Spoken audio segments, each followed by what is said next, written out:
in-person meeting may not be practical or prudent because of the health pandemic.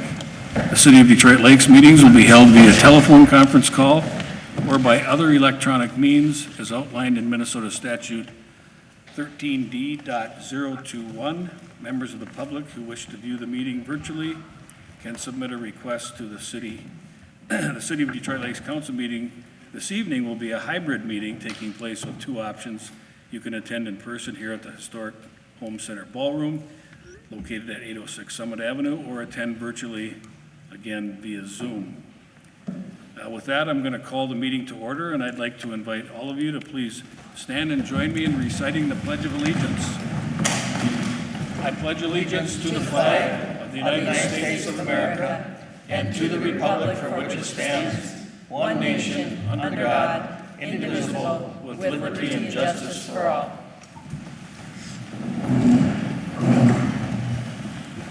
The minutes of the regular City Council meeting held on June 9th, 2020, and a special City Council meeting held July 1st, 2020, are before the Council. Is there anyone in the audience or any council member that wishes to make any changes or corrections or additions to the minutes of those two meetings? Hearing none, I would entertain a motion for their approval. So moved.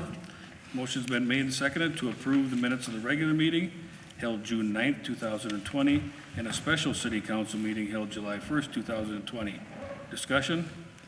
All in favor of the motion say aye. Aye. Opposed? Motion carries.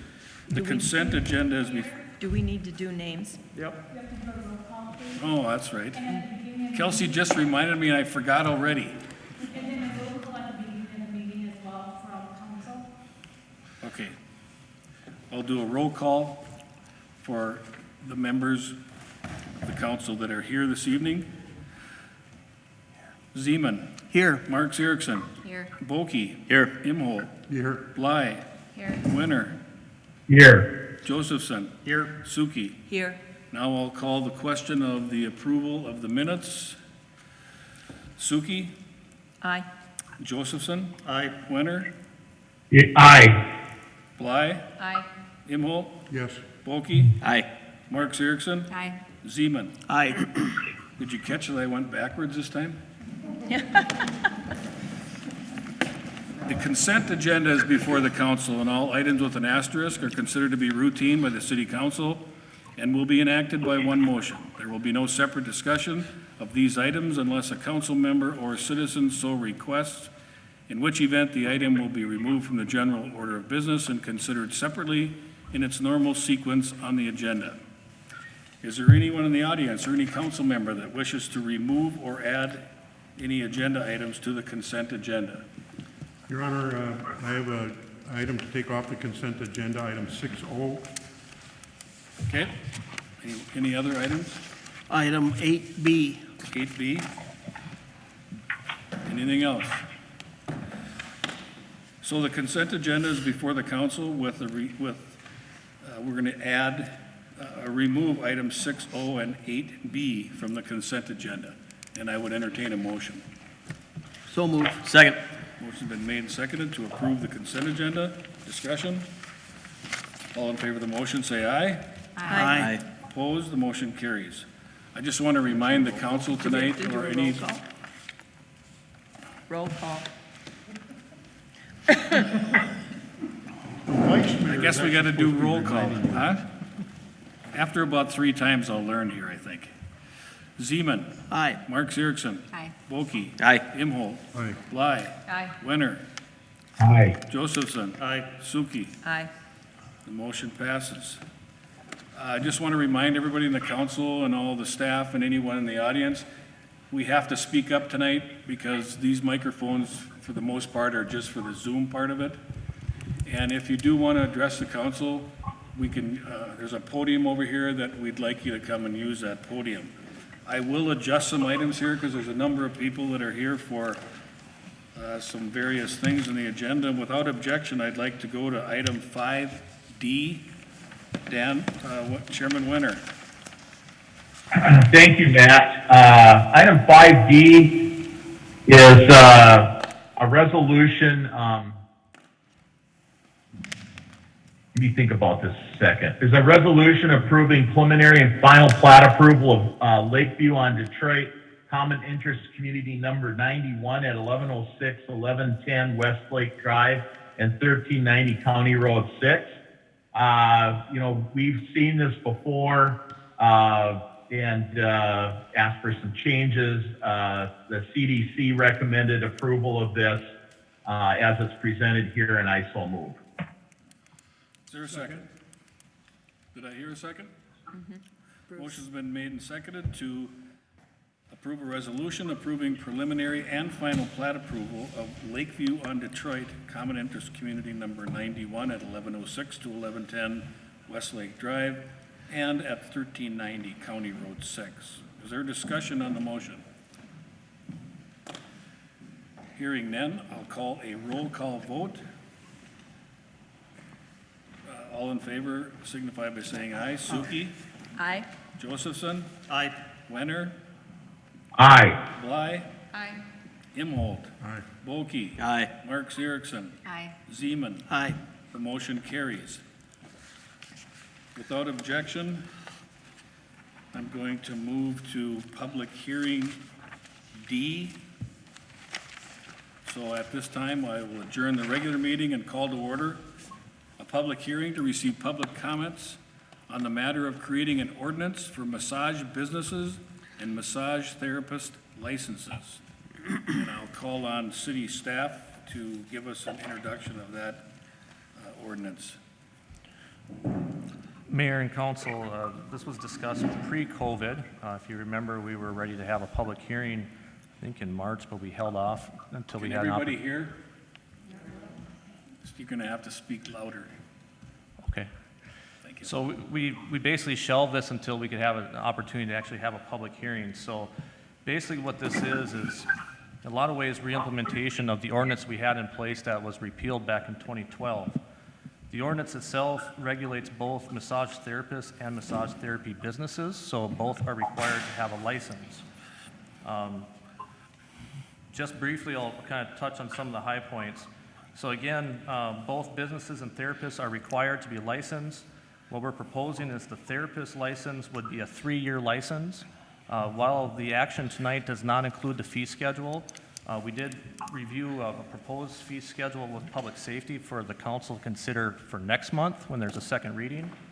So what staff would be recommending for the therapist license would be a 3-year license with a $180 fee, so $60 a year, with a one-time $100 background check fee. The businesses would be licensed annually with a $200 one-time background check fee and $100 per year license fee. The ordinance spells out basically the application requirements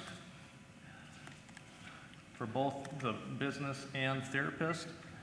Basically, the ordinance would require anyone who's providing those massage services to be a licensed therapist, and then only the businesses would have to hire only licensed therapists.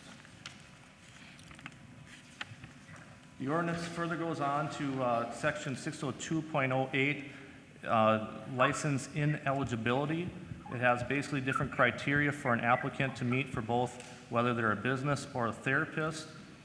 Things such as certain criminal convictions would make you ineligible. Therapists have to be 18 years of age or older.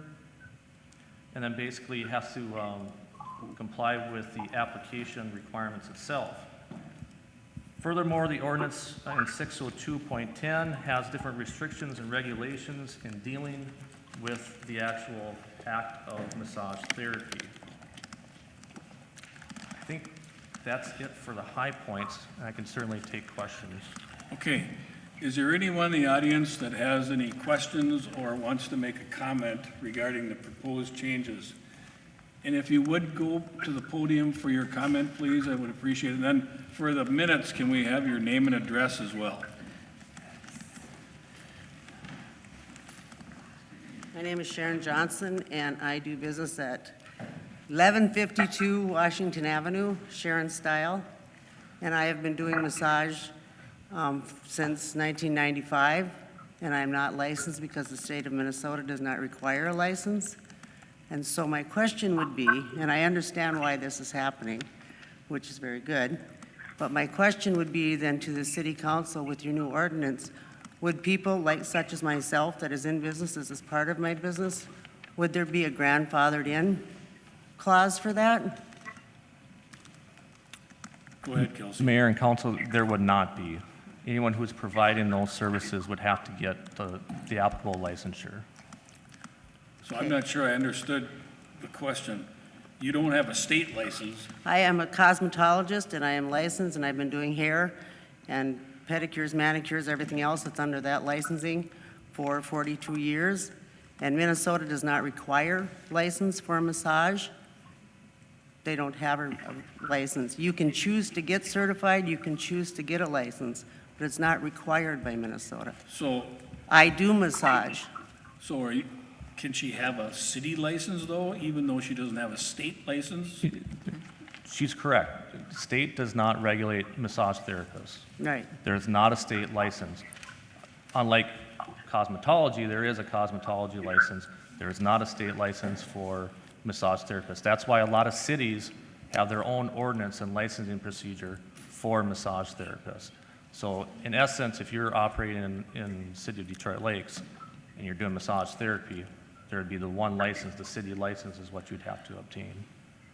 And so then my question is then, because I've been doing this and it's part of my business and I have repeat customers, then that changes my business, my bottom line. I have a problem with that. So, Because you have to pay the fee for the license? no, because you're saying I have to be licensed to do massage in the city. It's not the fee. I mean, I have no problem with the fee, but when Minnesota doesn't require a license, I think that that's kind of, when I've been doing it since 1995, it just doesn't make much sense to me. And I know I'm not the only one that are cosmetologists that do massage. Kelsey, why can't she have a license in the city? I guess What am I missing here? I guess I'm missing the question too. I mean, there's nothing that, again, assuming that you're providing services that are permitted through this ordinance, you're still allowed to provide those services. It just, you're right, there will be an added cost because you're going to have to get the license. Right, That I don't deny. right. But as long as you're providing the acceptable services in the ordinance, you'll be able to continue providing those services. You're just going to have to pay to get the license. Then what? You'll have to pay for the license from the city, but you'll still be able to provide the services. Okay, so it will be a city license. Right. Okay. Thank you. So you can keep doing what you're doing, but you got to get a license from the city and pay the fee. Okay, and what would my requirements be for that license other than background check and all that stuff? Yeah, it's hard for me to list them all off. I'd probably just give you a copy of the I would ordinance. appreciate that. That's probably the best thing to do Yes, I would appreciate that. because it's a couple pages of. It's good. Okay, and then if I have a problem with that, I can get back to you? Yep, and we'll be first reading tonight, and there'll be a second reading next month. Okay, So what that means is that next month, assuming that the council agrees they would adopt it, it would take effect after next month's meeting. okay. Thank you. Thank you. Is there anyone else in the audience that wishes to speak to the issue of creating an ordinance for massage businesses and massage therapist licenses?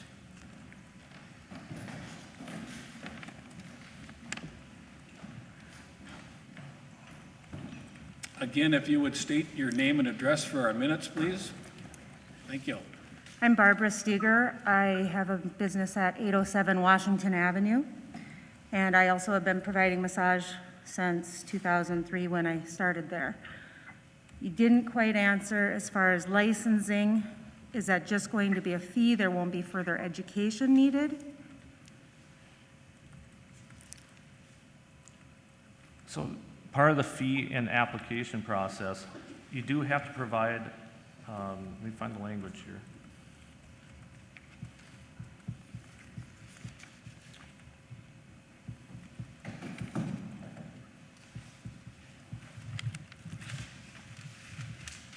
You will need general liability insurance is one of the requirements.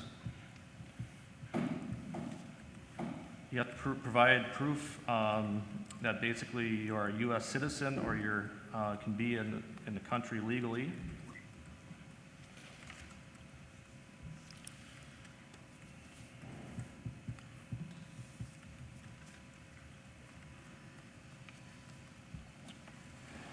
Looking for.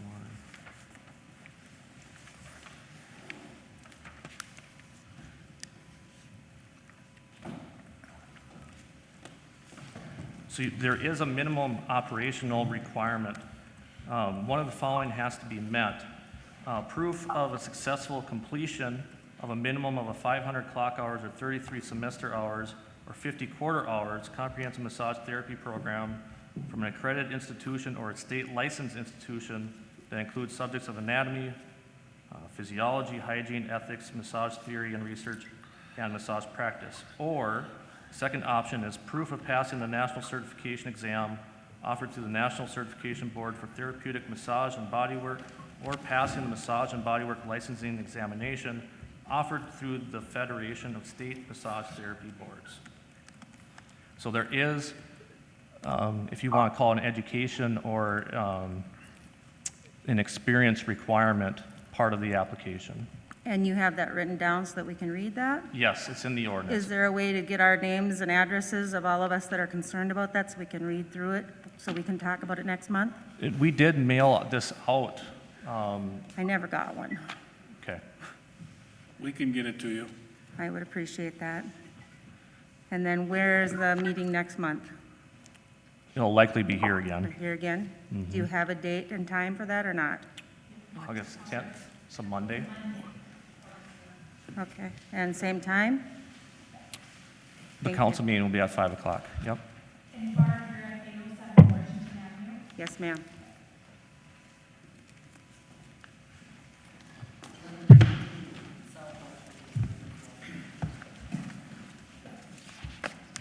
Is there anyone else in the audience that wishes to speak to the issue of the massage therapist ordinance? Hearing none, that public hearing is closed. Is there further discussion by the council?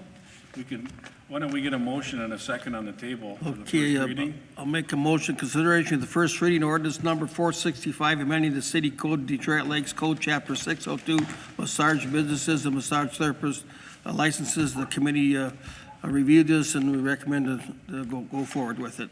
I so move. Is there a second? Second. Motion's been made and seconded to give first reading to an ordinance regarding massage businesses and massage therapist licenses. Further discussion? Mayor, I think maybe one of the difficulties in people not being notified is that those of you that are cosmetologists and do it along with your business, you may not advertise that you have massage, and so it's hard for our city staff to know that you do. So if you know of other people that do massage in connection with their business, if you could let them know, they should probably let the city know. Then you'll get that information. As you're leaving, if you want to give Glory your email address, she can email it out to you. Further discussion? I guess I've got a question on the education component. It seems like that is something that we're adding into this ordinance. Is that something that's standard that came out of other language, or is this something that, is there a certificate or something that you can go and readily get to be able to meet this requirement if that's what we're imposing on somebody? I mean, Alderman Justin, the short answer to that request is that this is a template ordinance that we utilized not just from one city but from another, and they all seem to have this type of requirement. I don't claim to be any expert on what qualifies a person to do massage, but there was a general consensus that you needed to have some sort of educational requirement or certification requirement. And we tried to be a bit flexible in defining that. Kelsey mentioned that there were two alternatives. I think it's important that there be some way of distinguishing, from the problems that we ran into earlier about what constitutes massage therapy. And we tried to be flexible in the language, and we tried to borrow from other cities that had adopted this. I think this particular language may have come from Rochester. Having said that, if there are other criteria that would be appropriate as alternatives, we're not opposed to making that adjustment either. So this came from some measure of education, but I don't think either Kelsey or I are experts at what qualifies people to be massage therapists. Does that answer the question? Yeah, it answers the question. It's just a matter of, the 33 semester hours seems a little onerous, and I could see, the second proof of passing as national certified exam might be an easy online course, maybe, I don't know. But I think if we're now requiring a boatload of additional education to continue business within the city of Detroit Lakes, it kind of goes beyond the extent of the reason behind the ordinance, and we're trying to get a list of names and abilities to regulate services rather than necessarily regulate education and certifications. So for you folks that are here regarding this, is that part of this proposed ordinance going to be a problem, do you think? To meet that requirement? Sure. I don't think the mic's helping much, but I'll just talk up. yeah. Okay. Well, my issue is like I said, I'm licensed by the state of Minnesota for cosmetology, and I'm licensed in Arizona for cosmetology, and I have anatomy and physiology and muscles and nerves and all that under my licensing that I have. So I'm well aware of what I do. And there is a belief that massage is a gift. Some people are good at it and some are not. I don't care how much education you've had with it. So I already have a license. So I just don't think that I should stop my business or add on another education to get another license with the state. I don't have a problem with the city paying a fee. But since I've been doing this in the city, and it's a reputable business, and I'm not like the Asian place out here, and I'd like to know what happened to the men that were there. But anyways, we won't go there. So I don't want to be penalized because this has happened in our city. I want to continue business, clean, and go about my business, pay whatever the city wants me to pay, and continue on. So what committee is this under, Kelsey? Public safety. Public safety. So maybe we could just ask the Public Safety Committee to revisit that part of the ordinance and see if there's a way we could substitute some of that educational, part of it to recognize some of the experience or longevity that some of these folks have had. And this has to come back for a second reading before it becomes official, so we've got some time to tweak things a little bit, so. Further discussion?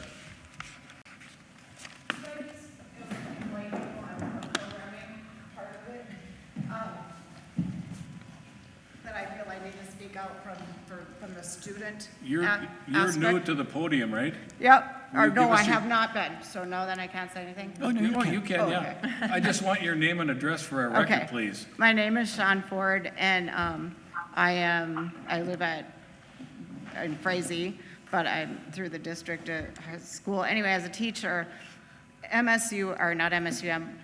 M-State has a program, and so my daughter has gone through that program, and other people have gone through that program. And I just would encourage you to, I like the component that it's education or experience or together. She's been massaging for 4 years here in town. And so I think it's important to know that there is a program being offered that is certified, but you're not necessarily taking a state test. So taking those semester hours, what was it, a year you went, right? Yeah, a whole year. So taking those semester hours into play for those people who are going to education, if that makes sense. Because if the hours are more than that, then they're successfully meeting the program requirements. But if you put in hours that are different than that, then there would be a conflict. That's all. Charlie? Mayor, perhaps I could suggest, I mean, we're fine with adjusting the criteria to what I think is a goal that we're all trying to achieve, right? And so I guess I would ask all of you that are here to get a copy of this ordinance, and if you, as a consensus, can suggest additional or substitute criteria that you think would be more appropriate, please do so, and we'll be happy to consider that, okay? Certainly, We're yeah. not trying, well, we're not trying to put any legitimate massage therapy business out of business at all. And so, to the extent that you can look at what those criteria are and make suggestions, we're more than willing to listen. Perfect, perfect. Okay, so if you look through and see some things that you'd like changed or have some suggestions, please get a hold of us at City Hall prior to next month's committee meeting, which will be on, when will we have the committee meeting? If we have a Monday council meeting? Monday, it would be August 10th. Would the committee meeting be that Public safety is going to be at 2 o'clock. 2 o'clock on the 10th? So Correct. contact us before that meeting, please, so we can include that in our discussion.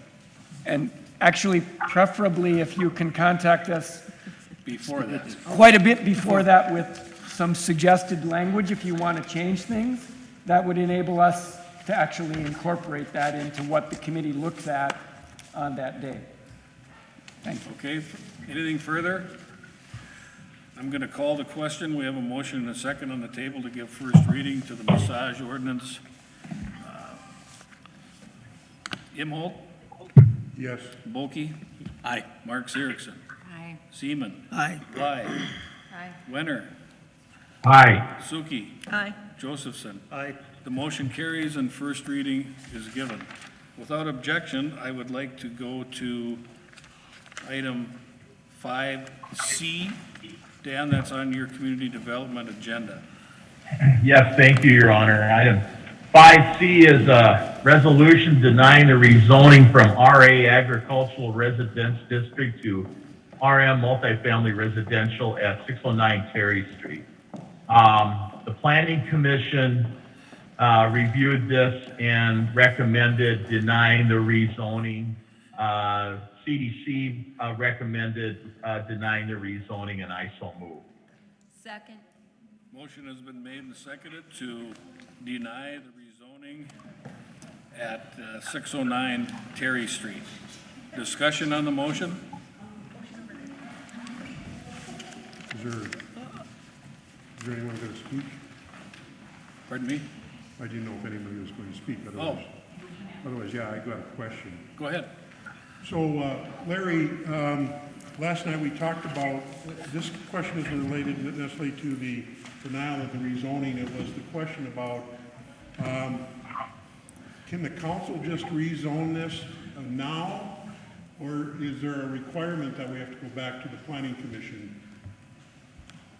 Council cannot rezone this now unless they were going to rezone it to RM, because we don't have any request before the planning commission, and we have to hold a public hearing in order for them to make the recommendation to the council. Then the council can vote on it. So it would have to be referred to the planning commission for a public hearing.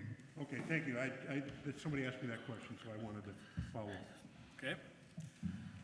Does anyone from the neighborhood wish to speak at all? The motion is to deny the rezoning to RM. Further discussion?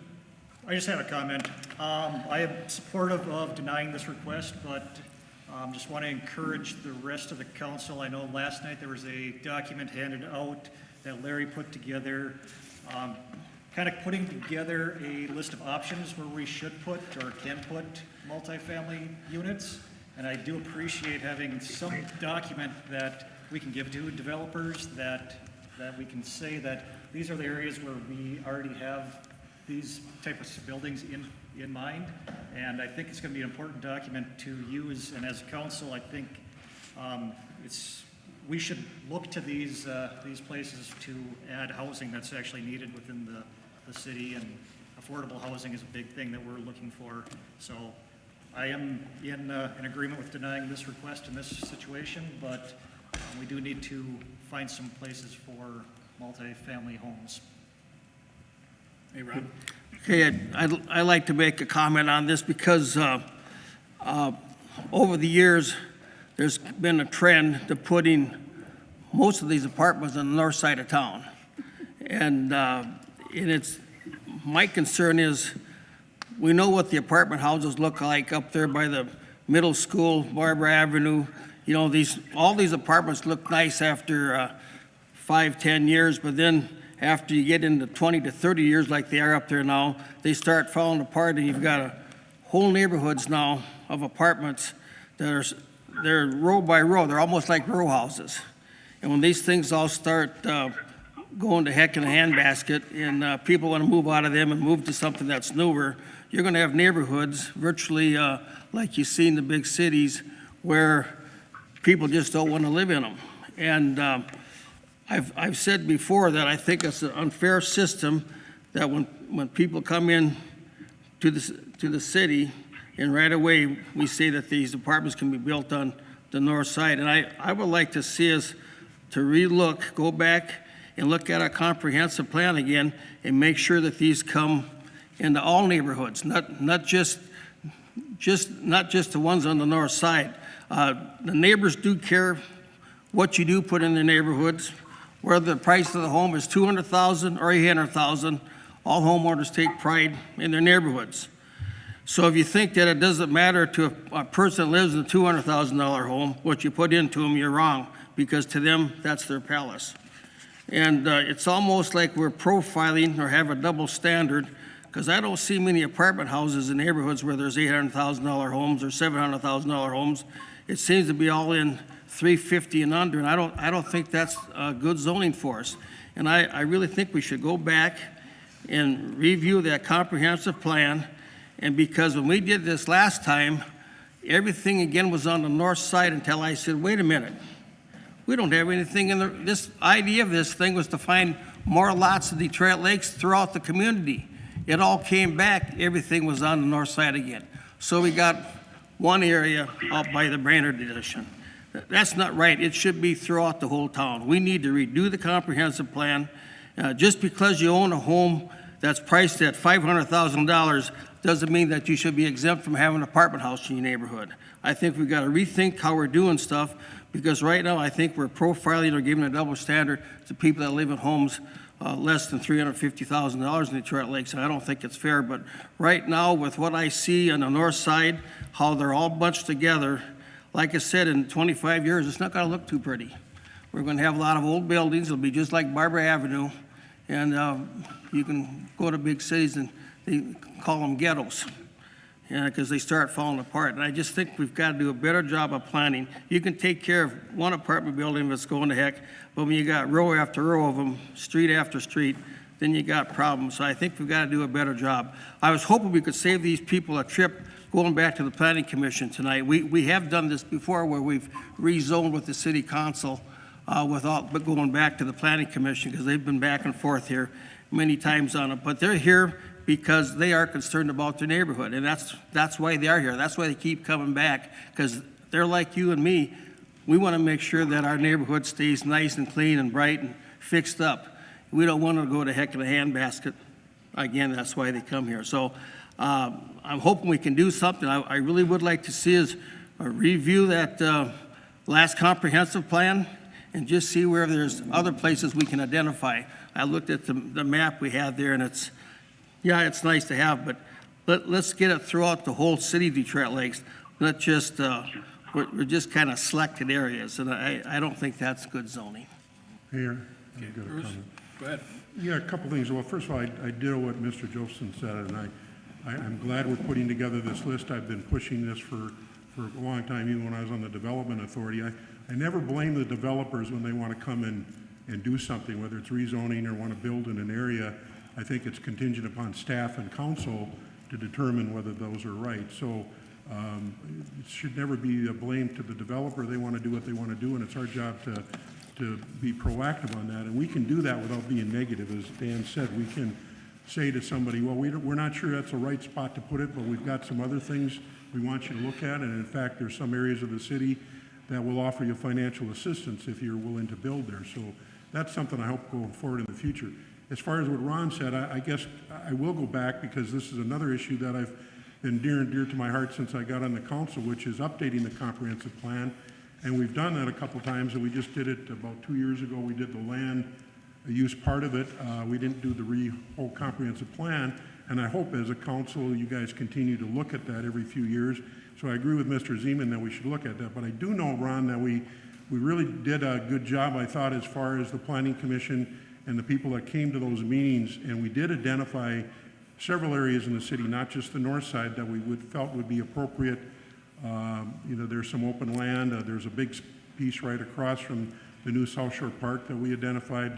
I don't have the plan right in front of me, but I know that we did identify a number of areas that weren't just in the north side. So just trying to defend a little bit what the Planning Commission has done. And I always encourage both the Planning Commission and the council continue to be proactive on your planning. That's the best way. If you want your city to grow and be prosperous, you need to plan for development. You don't want to just let it happen. That's my plug. So. Well, and to add on what Bruce is saying, we should be doing spot zoning because that's what we're doing on the north side. We're putting them all in our eggs in one basket if you have a multi-apartment building, and that shouldn't be right, and that's what I'm trying to get changed for the city. It's, like I said, 25 years from now, we're going to look at some of these and wondering why we didn't do something differently, but that's my bandwagon right now. I've been on that for a while. I can't seem to get things changed. Kelsey, why don't you put this on a future agenda of the Community Development Committee for having a discussion about revisiting the comprehensive plan for the multifamily areas. Further discussion. We do have a motion and a second on the table. The motion is to deny the rezoning at 609 Terry Street. I'll call the question. Okie. Aye. Mark Erickson. Aye. Zeman. Aye. Imhoff. Aye. Sookie. Aye. Bly. Aye. Josephson. Aye. Winner. Aye. Can I clarify who made the motion and who seconded? Dan made it, I seconded it. Thank you. Okay, the motion carries and the rezoning is denied. Without objection. Your Honor? Yes. No. Go ahead. When we're through with this item, I thought we were, I'd request your indulgence for a moment. Go ahead. All right, so at the meeting yesterday, the residents from that area did point out that this is the second time they've come back to respond for a request to rezone this to multifamily. And the CDC agreed, that this really wasn't an appropriate area for multifamily, but these requests can keep coming in as long as it's zoned RA. So I'd like to move that the City Council requests that the Planning Commission look at rezoning this area to a lower density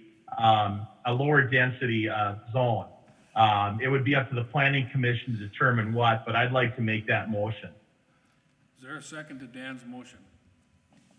Well, I'll second that, but then I've got a question to ask also. Okay, go ahead, Ron. Okay, so then we'd be looking at either R1 or R2, because that'd be the only two we could have on there.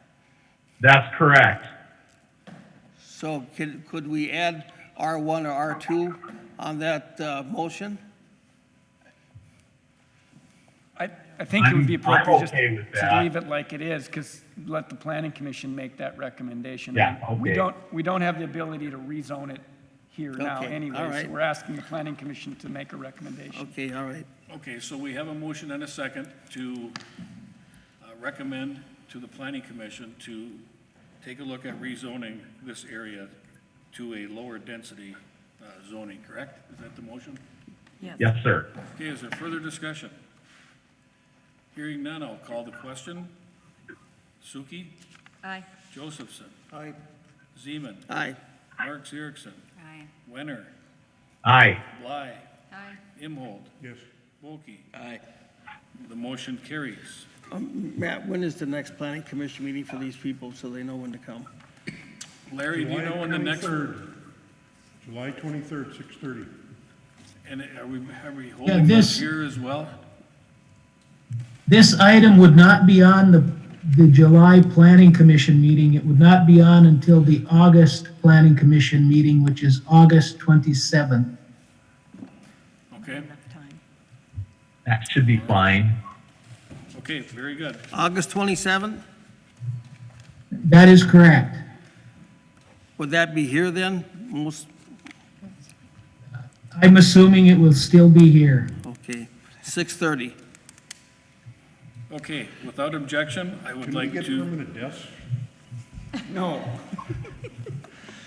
without objection, I'm going to adjourn the regular meeting and call to order a public hearing to receive public comment on the alleged nuisance at 1058 Campbell Avenue, I believe it should be, not Campbell Road, I think.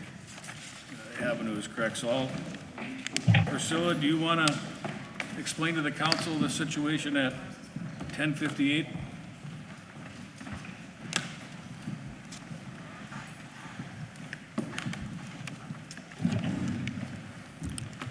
Make sure you speak up, Priscilla. I don't think I've ever been accused of being quiet. So in the fall of 2018, I received a report of violations at 1058 Campbell Avenue.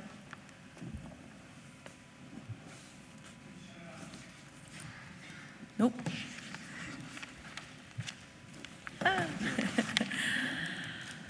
On October 12th, I inspected and found that there were numerous violations at the property. In December, I sent the notice and order out with a deadline of June 2019. I sent this regular mail, certified mail, as well as posting it on the front door. I took additional photos in December. This is the notice and order. That is it posted on the front door. Additional photos taken that day in December show the porch in poor condition, broken windows, a sagging porch. There's additional insulation attached to the side of the home, as well as bags along the base. And there's additional items that require interior storage in the backyard. And the roof is in poor condition, in need of maintenance. So here's a timeline of the different, so December I posted it. About a month after, or a week after posting it, the property owner's daughter called me to tell me that the property owner had moved into assisted living. And then in April, I was informed that he had died. The daughter assured me that there was some work going on inside the home. They were going to get it ready to sell it. So they were going to bring it into compliance and adhere to that June 2019 deadline and try and get it ready to sell.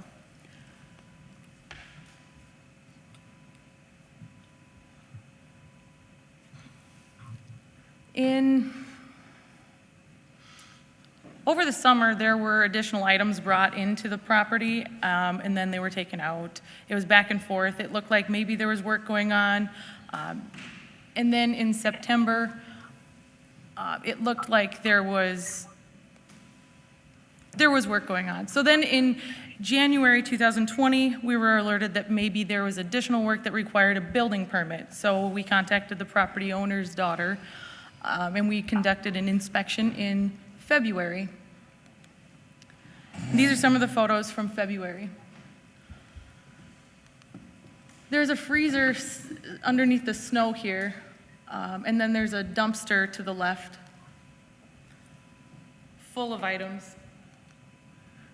They had constructed a fence along the back side of the home there, and then there were more items along the back side. It looked like a lot of construction material had been brought in. And then I went through the backyard and I took additional photos of all of the items. It's hard to see in the snow. Walking through the property is hazardous. There's a lot back there. So during that inspection, the building official, the property owner's daughter, and then a potential buyer, we all sat down and we put together a timeline. The dumpster and the freezer had to be out of the front yard by April 14th. The backyard needed to be cleaned up of the miscellaneous items, the tires, the construction material, old tractors, unlicensed vehicles, old toys, and the deadline for that was June 2020. A third deadline of the property, the structure on the property, was set for August 2020. So this is the notice on order that I sent out for the first, the front and the backyard. They missed both deadlines. The freezer was gone. I have proof, someone else inspected with me, it was gone. About 2 weeks later, it was back. And it smelled very bad. These are photos I took with permission of the property owner's daughter. The side of the home, it had been cleaned up a little bit, but the backyard is still full of items. These pictures don't do the amount of junk back there justice. It's amazing how much has accumulated over the last however long. So the staff recommendation of this property is to declare the property a nuisance and for the council to vote to abate the nuisance. Any questions And for assess the Priscilla? property the way that Charlie says. Is there anyone in the audience or any member of the council that has any questions about the situation? Jamie? So, what about the condition of the house itself? You got to speak up, Jamie. Sorry. Yeah, what about the condition of the house itself on the property? There's a reference to the stuff on the property, but not about the house itself. The structure has a deadline of August 2020, so that will be in another phase. Thank you. I'll be back. Is there anyone in the audience that has a question or wishes to speak to the issue of the abatement of a nuisance at 1058 Campbell Avenue? Would you mind going to the podium and we'd like your name and address for our minutes, please?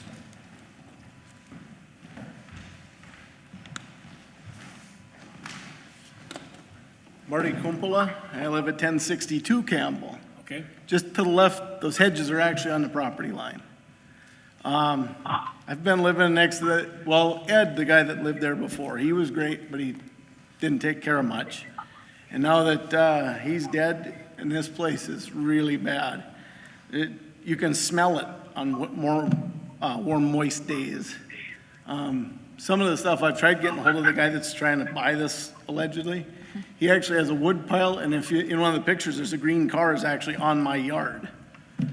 And yeah, we'll get the picture.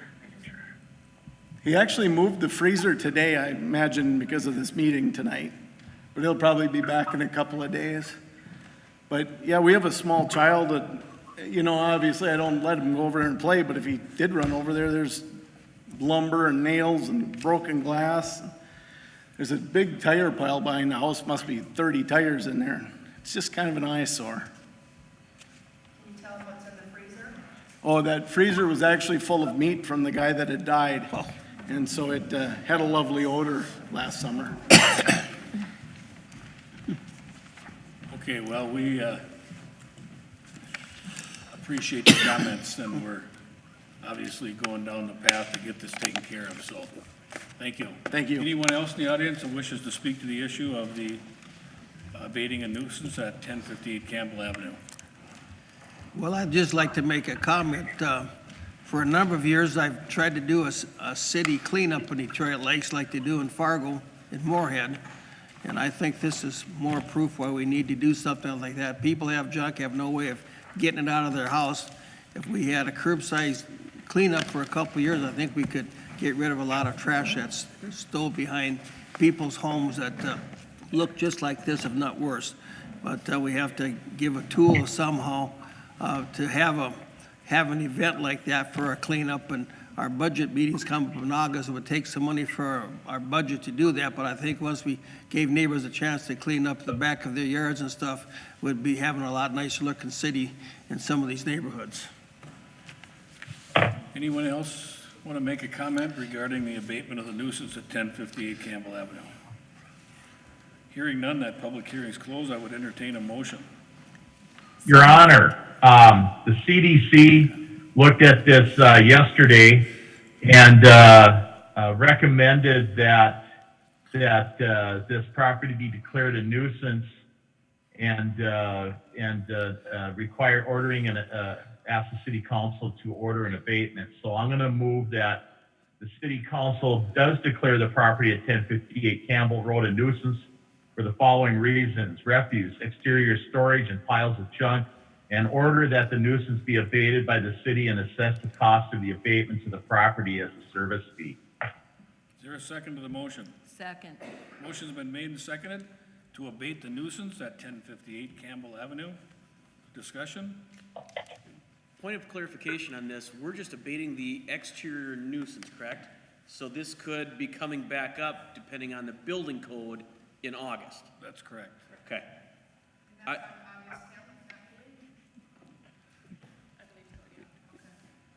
We still have to put together a staff report, so I will let you know. Okay. Further discussion? I think with the state this is in, the quicker we can go, the better off we are. Seeing that this staff report goes back to 2018, and we've been dealing with this for 2 years, and we have neighbors with young kids next door. I think the quicker we can get at this, the better. This, Alderman Okie, would likely be a hazardous building abatement. At least it looks to me like it would be. And if we are going to remove the premises, as in remove the building, I think we want to use that procedure because we get the court to approve it, and so gives us a little bit of extra protection by removing a dwelling. So. Thank you. I have a question too. Right, How long before it enters like tax forfeiture? Because I was out looking on their tax statements and they're already 2 years behind. And then if we add this to that, when does it become a property that enters that forfeiture period? Well, again, the issue about when it goes forfeiture depends on the county as far as declaring it. And, I don't know if they've started that process yet or not. So I can't answer that question. Obviously, if it becomes tax forfeit and the state acquires it, then it's the responsibility of the county to deal with the physical condition of the property. And if we knew they were doing that, we might hold off and let them do it. But I guess it's a question up to the council to decide whether or not we want to wait that long. And I'm sure Priscilla will be making a recommendation. So how quickly can we get that stuff out of there? It looks dangerous, appliances and stuff that a kid could crawl in. I mean, how quickly can we move on this? Charlie or Priscilla? We'll have to solicit quotes from a contractor, get a contractor in there to remove it. In other words, I guess I would urge you to move as quickly as you can, Priscilla. I mean, it looks like it's a dangerous situation, so. the legal part of it is done tonight by approving of this motion. Then it's the actual mechanics of getting it done. Okay. All right, I guess we've got the motion in the second. We've had discussion. I'm going to call the question. Bly? Aye. Wenner?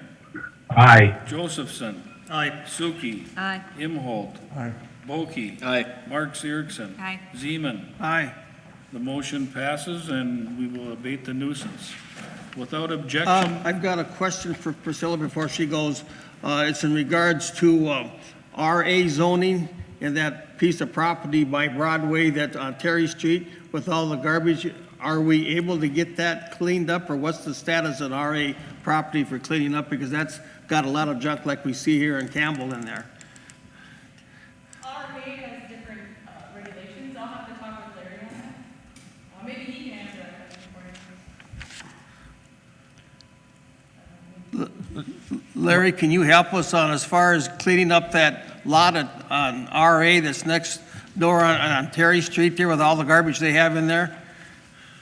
Well, it would take a little bit more research to determine that, but there are things that are allowed in RA districts that aren't allowed in other districts, but I still think we have some ability to clean up any junk that's there.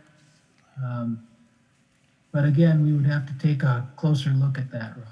Well, that lot that we're talking about, that RA looks a lot like this Campbell, with refrigerators and washers and dryers and garbage and you name it, but I would hope that there's gotta be some code we have, because I see in that list we had handed out, there's a number of RA lots we're having, so when I'm hearing we can't do anything on RA lots, it sounds like we make it just like a dump yard then. Alderman Zeman, I wouldn't say that. Let us inspect and find out what's there. Without seeing a report on what's there, Okay. it's hard for me to answer that question, but. Because Priscilla, she knows what's in there. I can go up to the driveway, I cannot access the property. There's a plain view doctrine, so I can't go into the property and take photos. But from the street, it doesn't appear to have files of pallets. I've seen different things there throughout the last 3 years that probably should not be there. But again, we'll talk on that and look into the code as to what's allowed. Because that was a surprise to me when those neighbors told me, they said there's nothing we can do about it because it's RA. I couldn't believe it, and now I'm hearing it. Yeah, I cannot believe that, So inside the Priscilla, city limits. Will you report back to us at the next council meeting regarding that? Thank you. Without objection, I'd like to move to agenda item 7D. We've got some folks here, Greta Guck and some of the board members from the library. Madeline, do you want to introduce 7D? This is consideration to the approval of a community needs assessment for the library. The Finance Committee met this afternoon and heard from Greta and from numerous members of the library board indicating their desire to do a community needs assessment. I will call on Greta to just give us a very brief overview of what we're talking about here. Thank you, Madeline. My name is Greta Guck. I'm the library director of the DL Public Library. So this request came from the library board, and it is for the city to fund a community needs assessment, which would be comprised of a community survey, focus groups, and one-on-one conversations with community members, and a space needs analysis. And basically, the library board would like to begin to engage in some long-term planning and would like to start the process by really talking to the community, asking the community, how is the library currently meeting your needs? How is the library not meeting your needs? Looking forward, what would you like to see from the library? And then specifically, how does the current facility fit into that? The board made a recommendation that we hire Library Strategies, which is a library consulting firm from St. Paul, and it's their quote that they gave me for what we were looking for would be $12,000 to $15,000 was the price range. So that is what the request would be. Thank you. Greta, that was perfect. It was great. There are other people in the audience. If somebody would like to speak from the board or from Laurel.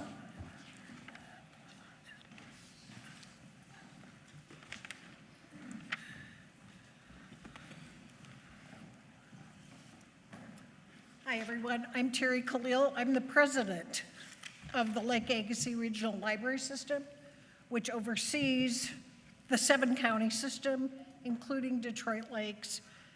And last September, Greta, Linda Schill, who's back in the corner, and I sat down with Sally Oja, and over the course of about 3 hours, which we videotaped, we learned so much about the history of our library.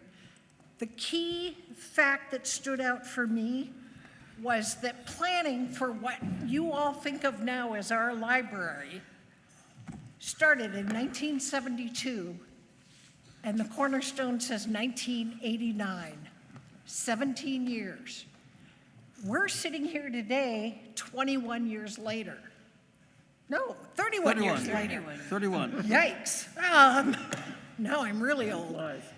31 years later, Ruth Soley, Sally Oja, and many others from the community made that addition happen. As was pointed out at Finance Committee, that's a whole generation ago that has come and gone, And we haven't talked about the future of the library. It's time. It's time we start talking about it. It's time we start learning what a library of the future looks like. And that's what this proposal would do. So I thank you for your consideration and urge passage. Thanks again. Thank you, Terry. Anybody else? Linda, are you good? The Finance Committee reviewed this. We asked what the financial status was as far as what kind of physical maintenance needs the library might have. Has that all been budgeted for? It appears that it has. There's $60,000 in the library fund at this time. That's in addition to the $60,000 that have been set aside for physical maintenance of the library. And we determined that this would be the ideal opportunity to use $15,000 from the library fund to fund this community needs assessment, and the Finance Committee so moves. I second it. Motion's been made and seconded to approve an expenditure from the library fund to do a community needs assessment for the library. Discussion on the motion. Your Honor, I just, as a member of the library Bruce, you gotta board, speak up because the air is running now. okay. I was told to tone it down earlier, so. As a member of the library board, I encourage the council to vote for this. I think, as Greta said and Terry said, looking ahead, you know, the needs of the library may, as we go forward, change a little bit, but there's lots of stuff going on over there. Greta's brought some great ideas. In fact, I was going to have her talk a little bit about the bike thing, but we're running along tonight, so she can bring that back to you some other time. But we now have a bike that you can pedal along to events and check out books. But this city has been very supportive of the library, and I hope we continue to do so. Further discussion. Mayor, I've got a comment. I guess I'd like to thank Greta, Terry, all the library board members of past and present. Community needs assessments are important. It's not just a group of people sitting in a room thinking of how we're going to move forward. It's a group of community members that are putting together a vision for how to look into what that library is going to look like in the future. So I appreciate the forethought of involving a larger group of people. It's going to cost a little bit of extra money, but I think it's money well spent. Okay, further discussion?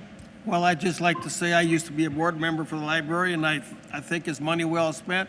It has been 31 years since we've done anything with a major update, and this will give us a lot of ideas where those needs are. Okay, are you prepared to vote? If so, I'm going to call a roll call vote. Siemens. Aye. Marks Erickson. Aye. Okie. He stepped out. Imhold. Aye. Bly. Aye. Winner. Aye. Josephson. Aye. Sookie. Aye. The motion passes. Is there anyone else? Your Honor, just as a courtesy, if you were going to reappoint Janine and she's here, maybe we could actually vote on that now. We can do that. That's a good idea. That way she can't get out of here and say no. I would move that we reappoint Janine Schneider to the library board. Second. And I talked to Janine, and she's excited to be reappointed. So thank you, Janine. We appreciate your service. I'll call a roll call vote. There's a motion, a second, to reappoint Janine Schneider to the library board. Sookie. Aye. Josephson. Aye. Wenner. Aye. Bly. Aye. Imhold. Aye. Marks Erickson. Aye. Zeman. Aye. The motion carries. You're reappointed. Thank you, Janine. Is there anyone else here this evening that has an item that we should adjust? Nobody on the Zoom that has an item? If not, we'll go back to where we left off. See you guys. Thank you. Thank you. So at this time, I'll adjourn the regular meeting and call to order a public hearing to give consideration to the granting of a wine and 3-2 beer license to DRK Pizza LLC from August 1st, 2020 through December 31st, 2020.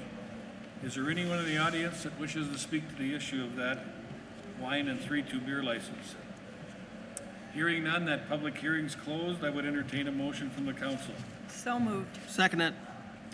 Motion's been made and seconded to grant a wine and 3-2 beer license to DRK Pizza from August 1 through December 31st, 2020. Discussion?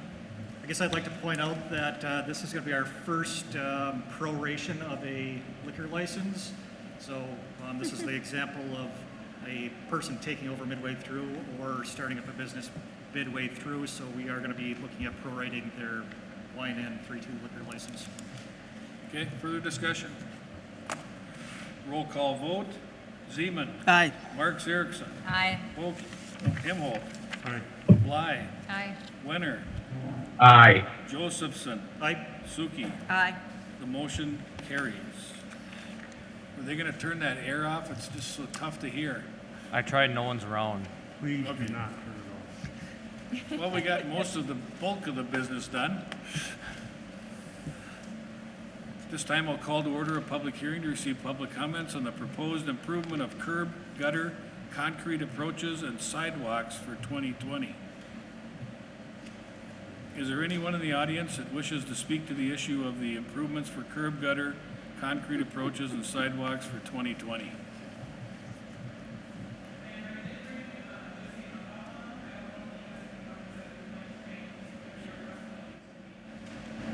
I think I heard what you said, but I'm not completely positive.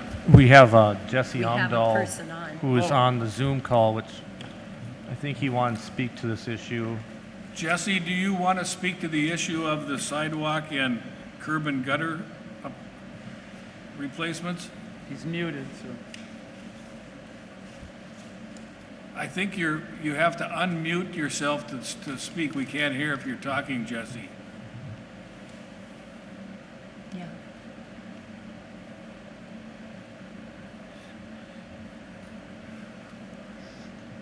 So, Carrie, do you have his phone number? Maybe you could give him a call? No? So,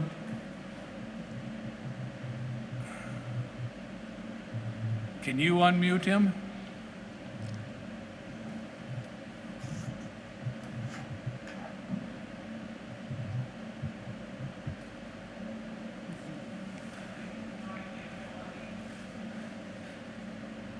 I mean,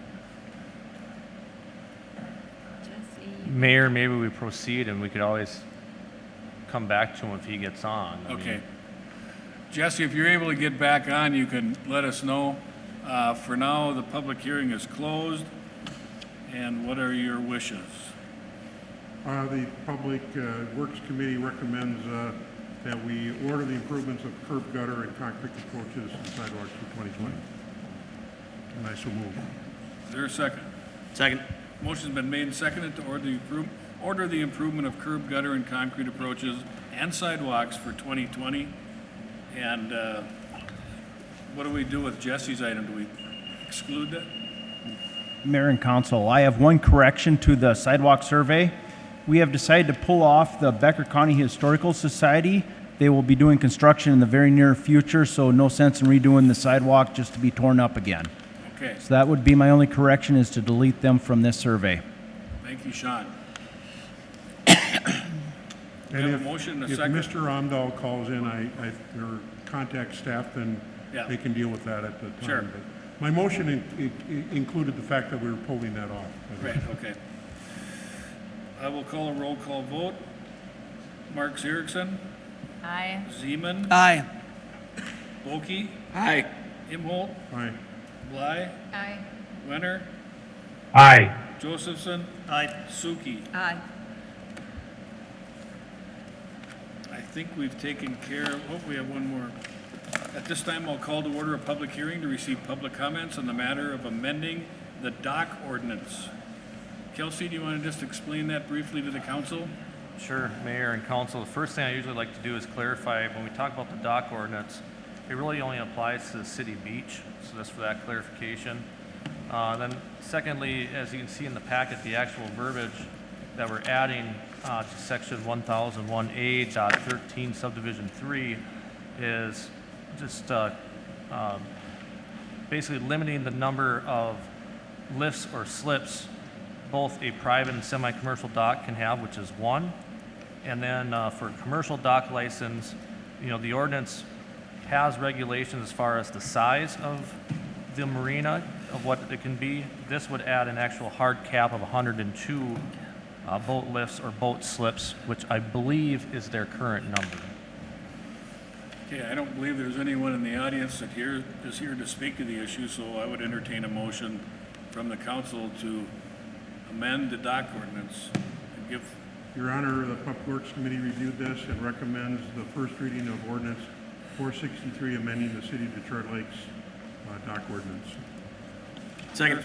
Motion has been made and seconded to give first reading to Ordinance 463, amending our city code regarding boat slips and boat slips regulated.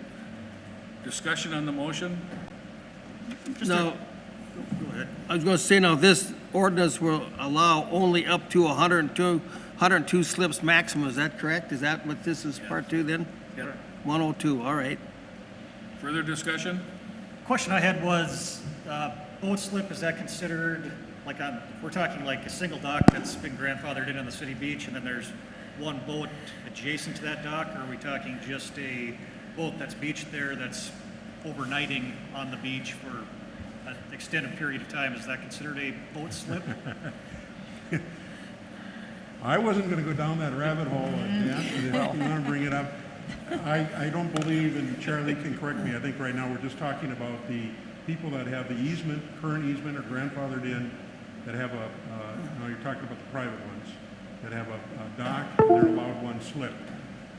We did not talk at Public Works because we were running out of time, but in reference to what you just said, we are getting quite a few pontoons with the sea legs now that are parking a whole week or more on the beach, particularly down by the Legion Campground. I was going to put that on the agenda for the August Public Works meeting. And just to respond to your question, Alderman, essentially the ordinance already, this doesn't change anything in the ordinance as far as equating slips and lifts. So it's a let's put it this way, a boat parking spot would be, I guess, the way to think of it. Further discussion? We have a motion and a second on the table. I'll call the question. Bly. Aye. Wenner. Aye. Imholt. Aye. Sookie. Aye. Josephson. Aye. Zeman. Aye. Okie. Yep. Mark Zirickson. Aye. The motion carries.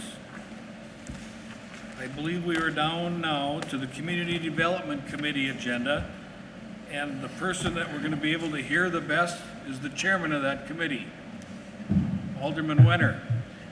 Well, you could probably hear me from here without Zoom, but that's good to hear anyway. So, well, the items remaining on the Community Development Committee agenda were for discussion only. We don't have anything to bring to the council tonight on those. So, I don't have anything further unless somebody has questions.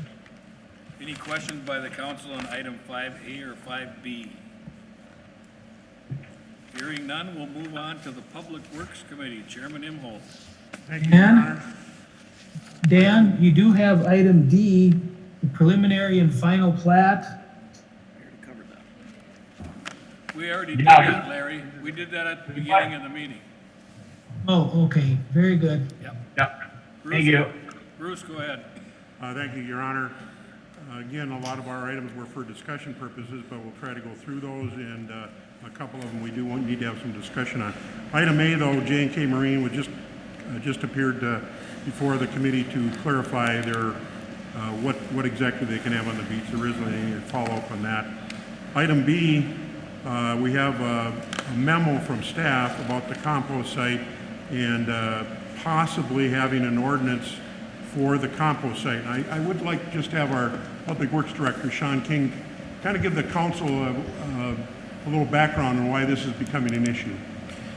Mayor and council, yes, the compost site, we did try burning that earlier this spring. We'll say with maybe just a little success. With that, we have abundance of oversized logs that are being dumped in that site. We have it posted in several locations for 4 inches or less in diameter and no root balls. And we still continue to have root balls, oversized logs. We had the other day 3 side dump semi-loads of trees dumped at our site out there. So that's all stuff that has to be cleaned up and we're responsible for. If we would have tub ground that compost site this spring, it would have cost the city between $40,000 and $50,000. So them oversized logs, of course, add up and cost more money also.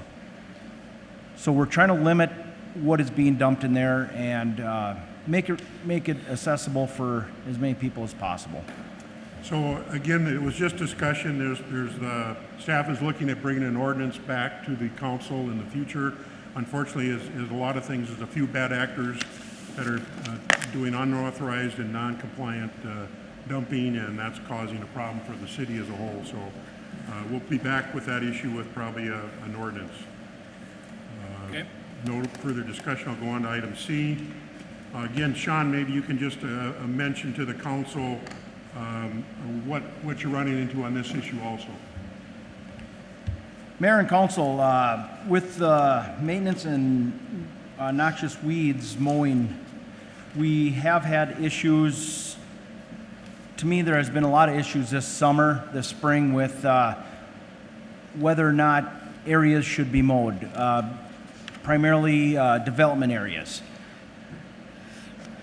We have, in the past meeting, I believe, we had a property out on the Brainerd Boulevard that is there. It's subdivided, and some of it is not being mowed, or the weeds are taken care of. And I have contacted them, and their response is, well, the development right next door don't take care of their weeds, and they don't mow. So that's where some of this, trying to get clear direction on which way you would like me to go. So as a follow-up, the committee, and certainly anybody on the committee or any council can jump in here, but a couple of issues. For one thing, if the city tried to mow to the required height that we have for developed areas, in the city, that would add a lot to the budget. In other words, if we're going to go out and as Kelsey mentioned yesterday, we have 100 stormwater ponds.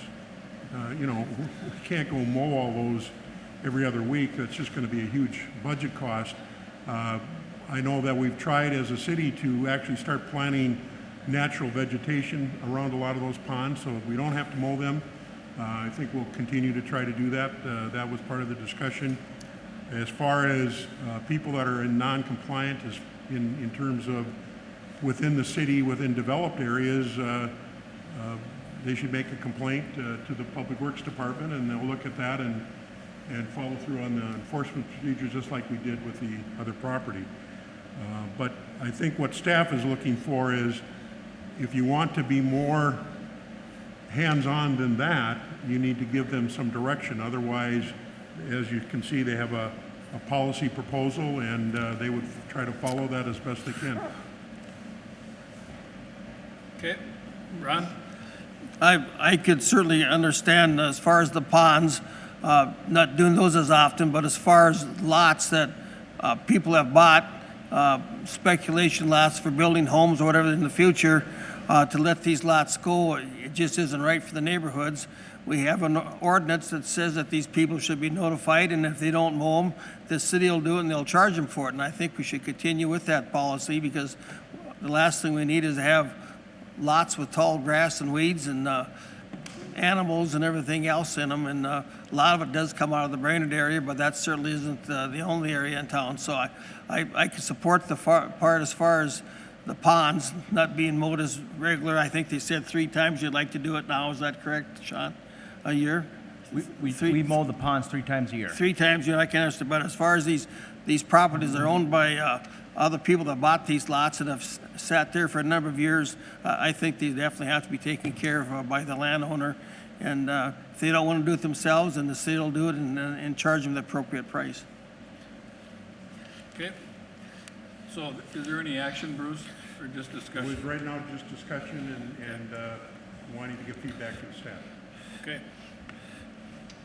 Item D is discussion. We had a discussion regarding our solid waste ordinance and fees, and it appears we have one hauler that may not be in compliance with our ordinance, and staff is going to follow up on that. That's just for discussion. Item E is regarding the streetscaping at North Shore Drive relative to South Washington Avenue Reconstruction Project. Do we have the ability to bring up on the screen the proposed cost for that?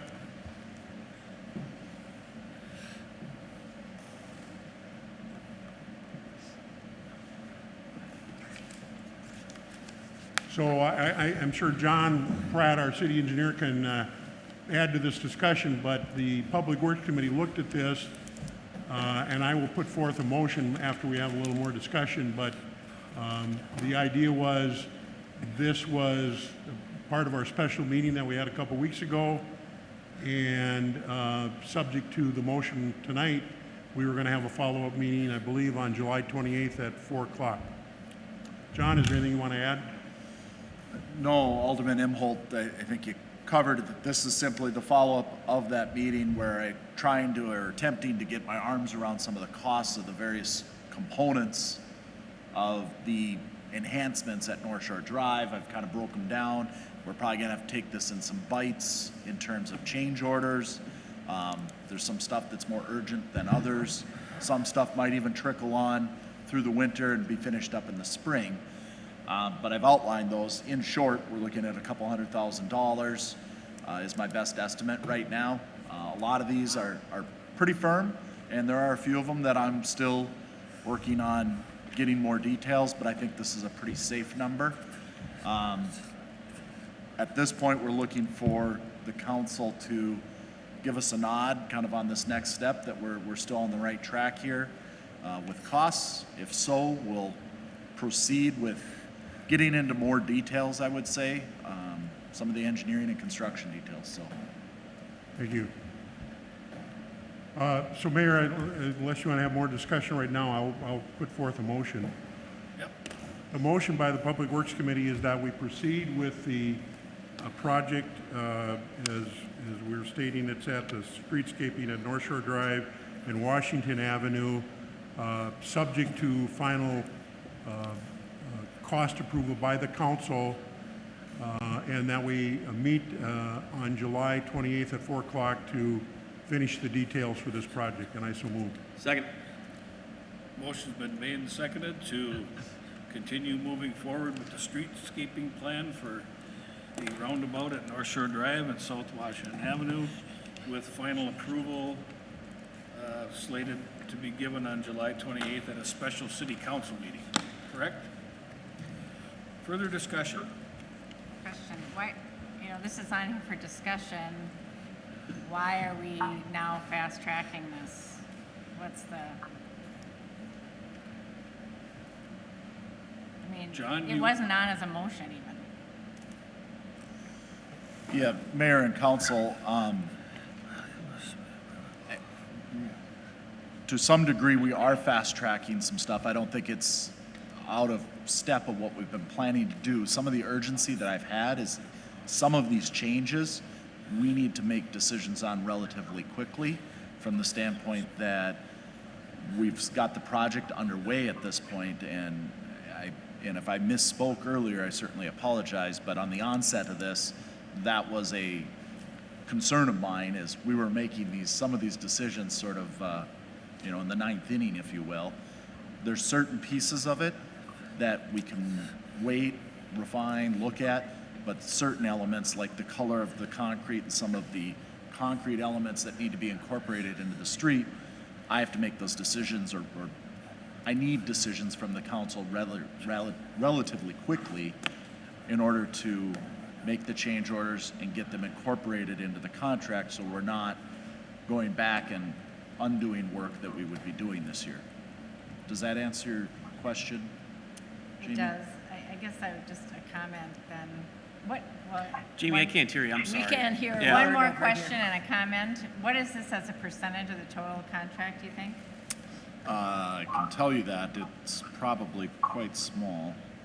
1 second.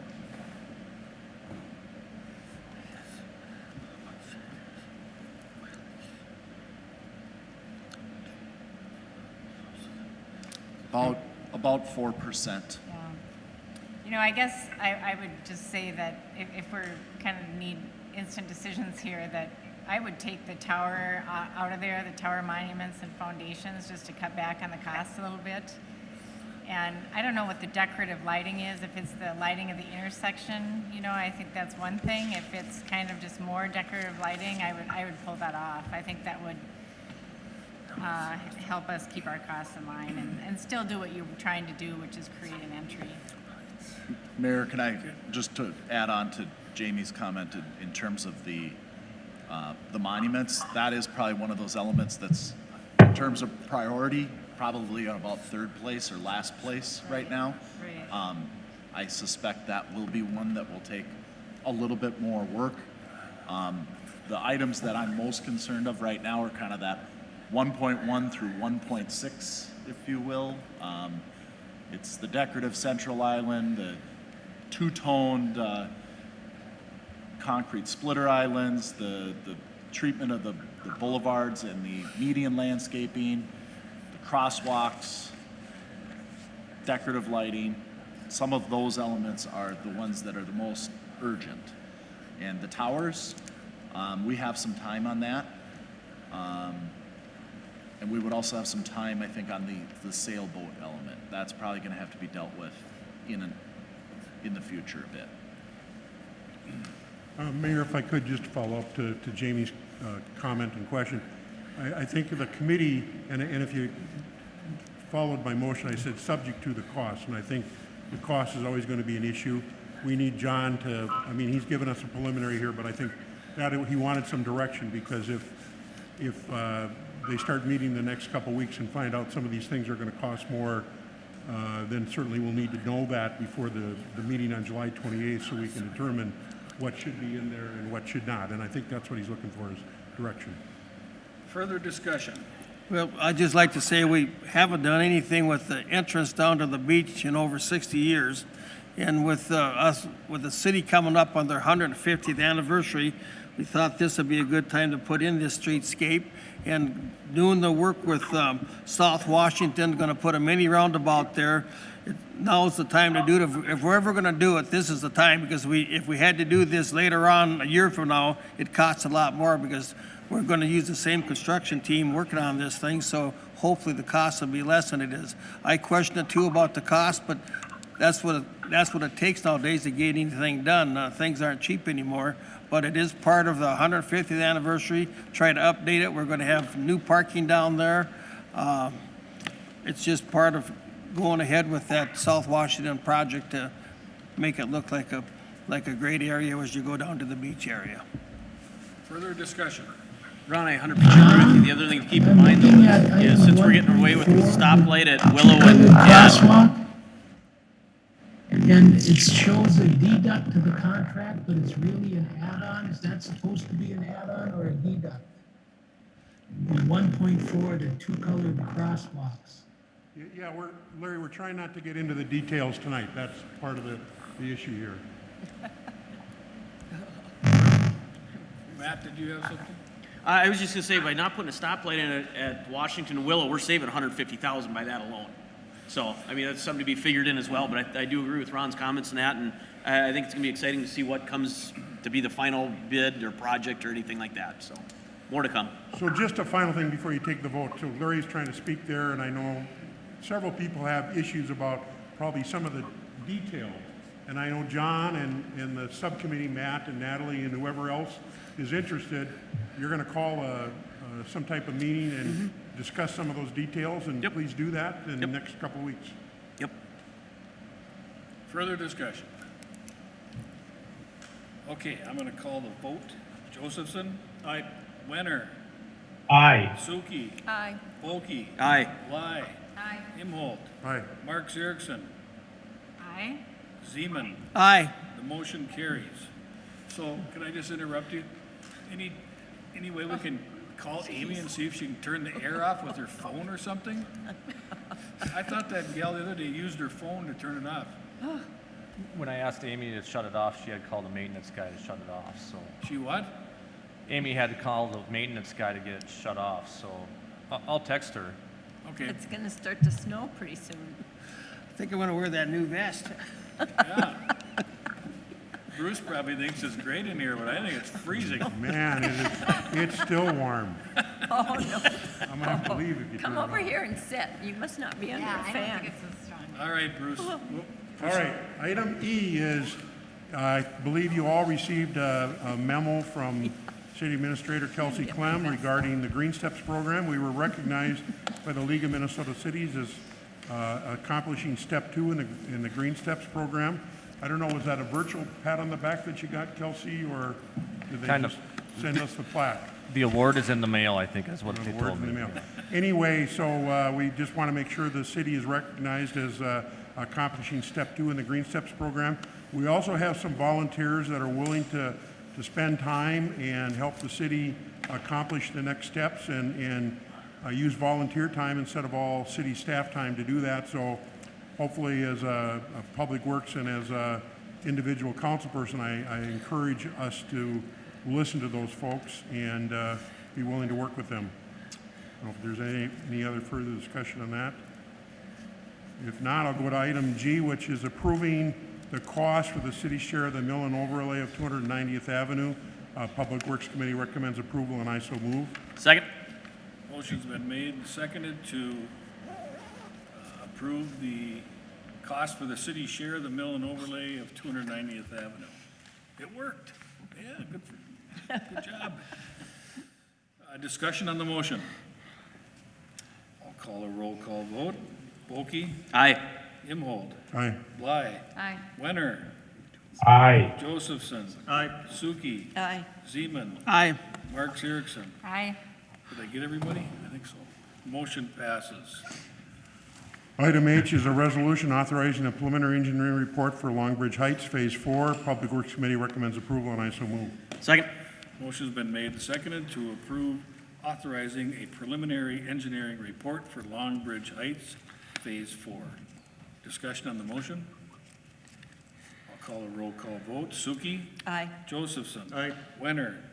Aye. Bly? Aye. Imholt? Aye. Okie? Aye. Mark Zurichson? Aye. Zeman? Aye. The motion passes.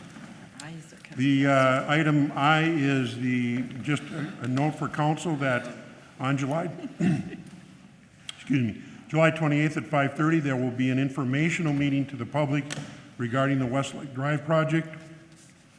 Again, this is an informational meeting, not a public hearing, so it's just to update the residents, and anybody else from the city or the council that wants to attend is encouraged to do so.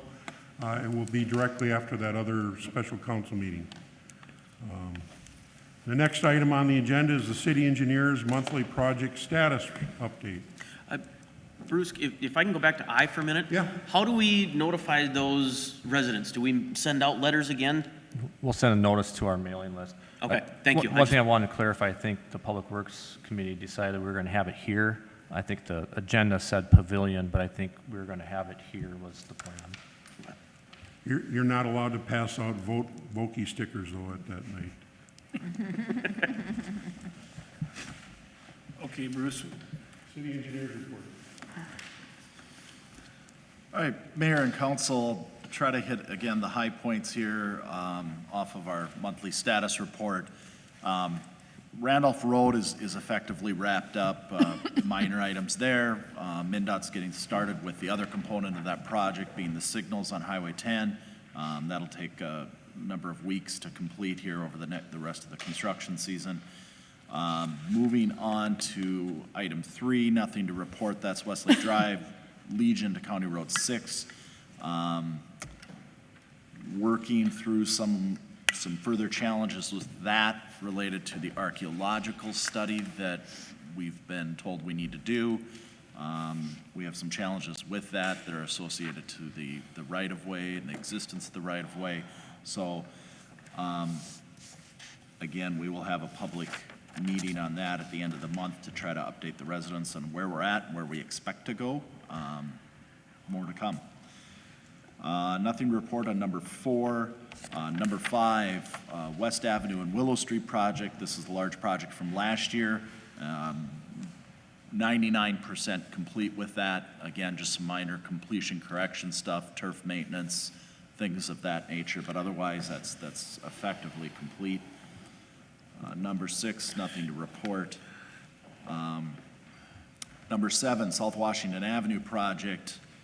Touched on that a little bit tonight, but we have broke ground on that as of today, starting on Forest Street. So the first phase of that project is Forest Street between Washington and Lake, as well as the alley along the west side of Washington Avenue. I would expect that'll take several weeks to complete. Sometime in the early part of August, they'll move into phase 2, which is the Washington and Willow intersection. That will probably be the most disruptive portion of the project. Just closing that intersection is challenging. There's a lot of traffic that goes through there. That'll carry us well into August, would be my suspicion.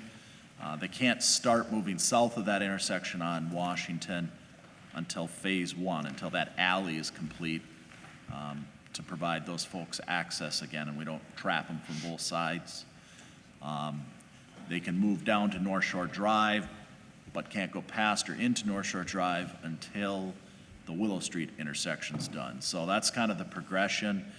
It'll take the remainder of the construction season, pending further action by the council. Some of these streetscape changes may add a little bit of time to the contract. We may end up having to finish a few, what I would call more minor things into next spring, but I still expect the street and everything will be complete this year. So more to come on that. The South Shore Park parking lot and the City Park multi-use trail project. The multi-use trail through the city, City Park is essentially complete. I think Sean's going to have a ribbon cutting on that at some point in the future here in the next few weeks, perhaps. The South Shore Park parking lot and park improvements, that's ongoing.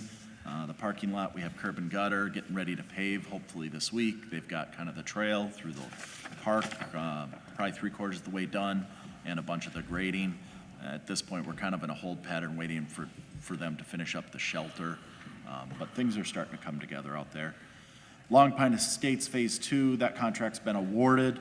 A little up in the air as to when the contractor's going to start on that. I expect it'll probably be a month or so before they get going on that. Number 10, the Bristlin subdivision. I have heard just a few things on that, and I don't know if Kelsey's heard any more, but I have some indication that the developer is working on that sort of on a different track. Privately, he would fund it and finance that privately. We would review the plans and so forth with that, but I think that's moving ahead. I just don't know for sure what their schedule is. Nothing really to report on number 11. That's the Willow Homes Frazee Street project. However, I do expect hopefully by the end of the month, or for sure by the August meeting, that we'll have some information back from the consultants regarding the traffic study at McKinley and Frazee Street, and start to see what some of our options for that intersection might look like, and then we can start moving ahead with that. Quick question on that one, John. What's the extent of the project? Is it from Washington Avenue east on Frazee to the McKinley intersection, or is it beyond that? No, it would go from Washington Avenue, where we stopped with Washington Avenue, if you will, to McKinley, and potentially including the McKinley intersection, depending on what we decide, but nothing further east, Mayor. And then the Willow Street is the west segment of Willow from Correct. Washington Avenue. Right now, that is scoped from Washington, or where we stopped this year, to Sherrill Avenue is where we've scoped that project for the moment. Further questions for John? Thank you. Bruce, you got additional items? Yes, the item we took off the consent agenda, item 6.0, the request from Latent Broadcasting to move the date of the DL Craft Beer Tour from August 14th to August 15th. The correction we want to make there is, it is in your packet if you look, but they're specifically saying now that they're going to have 2 shifts, 1 to 4, and then 4 to 7. That is to follow the state guidelines for 250 people at a time. And so just making sure the council is aware that there is actually 2 different shifts there. Public Works recommends approval, and I so move. Second. Motion's been made and seconded to approve the request from Latent Broadcasting to move the date of the DL Craft Beer Tour from August 14th to August 15th. And there'll be 2 shifts, one from 1 to 4, one from 4 to 7. Discussion on the motion. Do a roll call vote. Zeman. Aye. Mark Zurichson. Aye. Okie. Aye. Imholt. Yes. Bly. Aye. Wenner. Aye. Josephson. Aye. Sookie. Aye. The motion carries. We have one final item, Your Honor, that wasn't on the agenda. This is a request from the Detroit Lakes Chamber of Commerce to hold Crazy Days on August 11th, 2020. They would have the setup similar to what they've had in the past. Again, we recommend approval, and I so move. Second it. Motion has been made and seconded to approve Crazy Days for August 11th, 2020. Discussion on the motion. Roll call vote. Okie. Aye. Imholt. Aye. Zeman. Aye. Mark Zurichson. Aye. Wenner. Aye. Bly. Aye. Sookie. Aye. Josephson. Aye. Motion carries. Thank you, Bruce. We'll move to the Finance Committee. Item A is discussion related to the CARES Act funding. This is the money that we are getting to cover our COVID expenses and et cetera. Kelsey, do you have anything that you'd like to add here? Mayor and council, no, we talked about this on July 1st, and we continue to mine some more information on how we can spend that, and I guess to stay tuned. We'll probably talk about it maybe too at the special meeting. I think it's continuing to evolve as we get a little more information trickling in, and again, we have that $714,000 that has to be dispersed by November 15th, so the clock's ticking on how we do it, and there'll be more discussions ahead on how we want to spend that, so, and what type of assistance we want to give. Okay. Item B, consideration to the first reading of Ordinance 467, the natural gas franchise ordinance. It was just handed out to you. It's the last franchise was a 20-year franchise, so we are renewing the franchise. And Kelsey, are there anything that you need to point out here particular? Mayor and council, no, I think Madeline Sookie kind of touched on it. Again, state statutes allow cities to kind of have authority to grant gas and electric franchises as part of the regulation of their right-of-way. So what we're proposing is to be another 20-year franchise. It is a non-exclusive gas franchise, so it's not, a granting of a monopoly or anything like that. The ordinance does include our franchise fee, which is the same as it is currently. The council has the authority to change that franchise fee during the 20-year period if they so wish. There's just a process they have to follow. I know Charlie worked on this quite a bit too. I think that's the main things, but. Yeah, I think Mayor and Council just recognize that what these franchise ordinances really are is that, the gas company collects the franchise fee from its customers and essentially is a conduit for that fee that gets paid to the city. So this is a revenue matter. It's non-exclusive. Essentially, if some other gas company wanted to come in and put the infrastructure in, we would be able to have a second gas franchise. I know we ran into that with Greater Minnesota Gas a year or two at least ago with that possibility. So I don't know, other than the details of the ordinance. Kelsey and I have worked on this with the Minnesota, or with the gas franchisee for a while, but there's some details if anybody has any questions. But fundamentally, it requires them to provide insurance. It requires them to still obtain and follow the dictates of our right-of-way ordinance. In other words, this doesn't give them carte blanche to use the right-of-ways. They still have to follow the terms of our right-of-way ordinance, and they would need to be able to pay whatever right-of-way fees that we have under the right-of-way ordinance in addition to this franchise fee, because of course that money would actually come from them as opposed to customers in Detroit Lakes.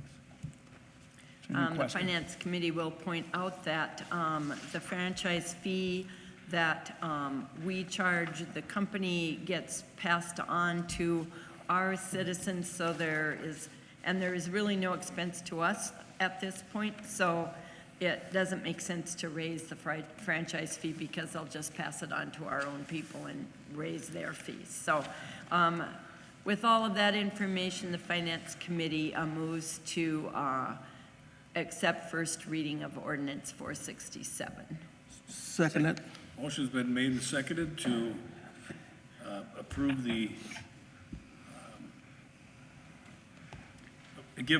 approve and give first reading to Ordinance 467, the natural gas franchise ordinance. Further discussion? I'd just like to say that fee is $1 per meter and 0.003 percentage of the volume that the homeowner uses or business uses. So it's very minimal, and like they said, it gets passed right on to the person that's paying the bill. So. Further discussion? I'll call a roll call vote. Mark Zurich. Aye. Okie. Aye. Imholt. Aye. Zeman. Aye. Sookie. Aye. Wenner. Aye. Bly. Aye. Josephson. Aye. Motion carries.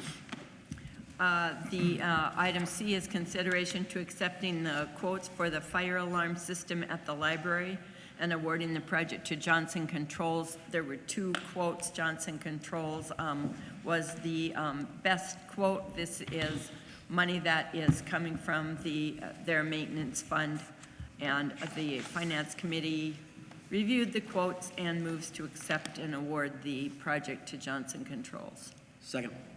Motion's been made and seconded to approve the quote from Johnson Controls for the fire alarm system at the library and award the contract.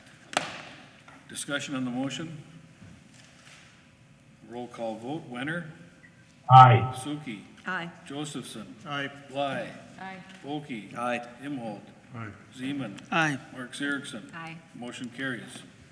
Item E is consideration to adopt the amended personnel policy. I'll call on Kelsey just to do some brief highlighting. Brief highlighting. Or we could say everybody can read it for themselves. Well, Mayor and Council, I guess the brief highlighting would be, again, some of these were just some technical fixes that we wanted to make in language. Other things were bringing things in conformity with some of the union contracts that were approved, and also bringing it in alignment with our new compensation schedule that we adopted earlier this year. How's that for brief? That was brief. The Finance Committee reviewed it in more detail and moves to adopt the amended personnel policy. Second it. Motion's been made and seconded to adopt the amended personnel policy. Discussion? Roll call vote. Imholt. Aye. Bly. Aye. Okie. Aye. Wenner. Aye. Mark Zeriksen. Aye. Josephson. Aye. Zeman. Aye. Sookie. Aye. Motion carries. The last item for the Finance Committee basically is consideration to the approval of the purchase of services contract with the Detroit Lakes Tourism Bureau and the Detroit Lakes Regional Chamber of Commerce. As most of you are probably aware, we do use the Detroit Lakes Regional Chamber of Commerce as the kind of the head of the person that handles the tourism. That contract is usually on a yearly basis, but they would at this time we're purchasing 20 hours a week. They really feel that much more time is expended. They would like to do a 6-month contract at 30 hours a week to get a better gauge on what's happening over there as far as our usage goes. Finance Committee reviewed that with Kelsey and Carrie also, and we move the approval of that 6-month contract. Second it. Motion's been made and seconded to approve a purchase of services contract with the Detroit Lakes Tourism Bureau and the Detroit Lakes Regional Chamber of Commerce. Discussion on the motion. I just want to mention that money comes from the lodging tax that the lodging establishments collect, so that's where those dollars come from. Further discussion. Roll call vote. Sookie. Aye. Zeman. Aye. Mark Zeriksen. Aye. Josephson. Aye. Okie. Aye. Wenner. Aye. Bly. Aye. Imholt. Yes. The motion carries. Just one added note, be sure and check the monthly financial reports are in your packet, so you can track our liquor store, our local option sales tax, and our food and beverage tax. Just for the council's information, those are, if you click on the item 7G, those reports are in along with the trial balance. Mayor, just before we leave finance, Madeline, has there been any discussion? Are you starting budget meetings in August? We are. I think they're in your at the Schedule's end on of the the packet. packet. It gives you all the budget committee meeting dates. Gotcha, okay. Yep, the council will, they will be considered open meetings, so the quorum of council can be there. But the finance committee forms the backbone. Will we be having those meetings here then? The current plan is to have them in the council chambers, Okay. spread out, assuming our air conditioning is fixed by then. Very good. Okay, we'll move to the Public Safety Committee. Ron?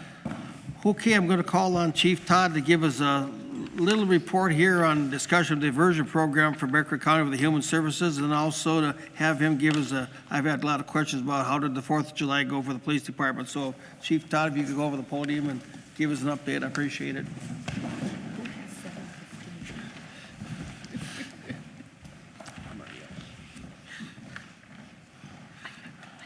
I'll be as brief as John was. That was a joke. The diversion program is a program we've been working on, the Sheriff's Office, Becker County Human Services, and the prosecutor's offices, both with Karen Scoyles and Ryan McDonald. The diversion program will provide an opportunity for us to refer people that are suffering from mental illness or chemical dependency another route rather than just cycling them into the court system and having criminal consequences. And it's designed for people who are committing crimes because of those either mental health issue or chemical dependency. So in brief, if we had a fairly minor offense that's becoming a habitual situation, we can refer them into the diversion program and they'll be under the supervision of Human Services, and the caseworkers will design a program for these folks to follow, and they can get rid of their criminal charge if they follow the program. It'll be initiated by the police officer or deputy sheriff or trooper that encounters the person, and the officer will refer them directly to the Human Services employee that's overseeing the program. That's about as brief as I can make it. Any questions on it? It's a really good opportunity. We do have some people in town that we wouldn't have contact with them if it wasn't for either the mental illness or the chemical dependency, and that causes them to start committing crimes.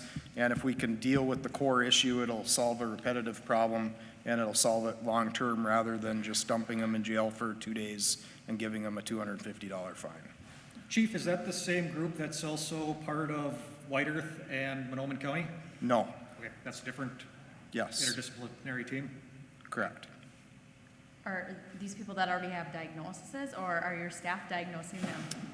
We have we're not professionals, but we have a pretty good idea if you're suffering from mental health issues or chemical dependency issues. So it'll be our staff that's aware of the problem.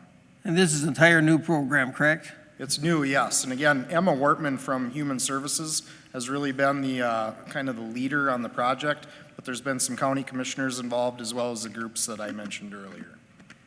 Thank you. Then if you can give us an update as far as how the July 4th went and so forth. Sure. So everybody in Detroit Lakes Police Department works on the 4th of July. There's no such thing as a police officer getting the 4th off in this town. We did things a little different with a little more strict operations plan where people were assigned to specific areas, and that actually worked very well. Overall, just my general impressions, there was not as many people on the beach during the daytime as you see in normal years when there's fireworks. If you would have wanted to come down there with your family and set out a blanket, you would have found plenty of green space. We really stay on top of alcohol on the beach issues and dog on the beach issues during the daytime so they don't lead up to worse problems in the evening. Things were relatively calm throughout the day. Once the sun went down, all of us were busy pretty much all the time till about 2 in the morning. Okay, thank you very much. A couple of things, Chief. One, they shouldn't be drinking our dogs on the beach because we have signs up now, right? That's right. Okay, I just want to make that. Sorry. Two, if COVID did one good thing, it's took away the lath and cones. It says no parking along that whole Westlake Drive. I think that was great. I think we should look at that for years going forward. Well, I understand that's the way you feel about signs, But during the years when you have fireworks displays, you can't have cars inside the fireworks zone. Yep, I'm just saying it was great this year that we didn't have it since there were no fireworks. Good. So, Duly understand, noted. understand where you're coming from. Thank you, Chief. We appreciate the work. Thank you. In other words, the chief's not going to give up. Chief Ryan, for the fire chief's not here, but he's had some. He is. Oh, he is. He behind me? He can't. Hey, there he is. I'm going to have him give us an update how he's coming along with trying to get new officers, and also tell us about how he's doing with his work with calls.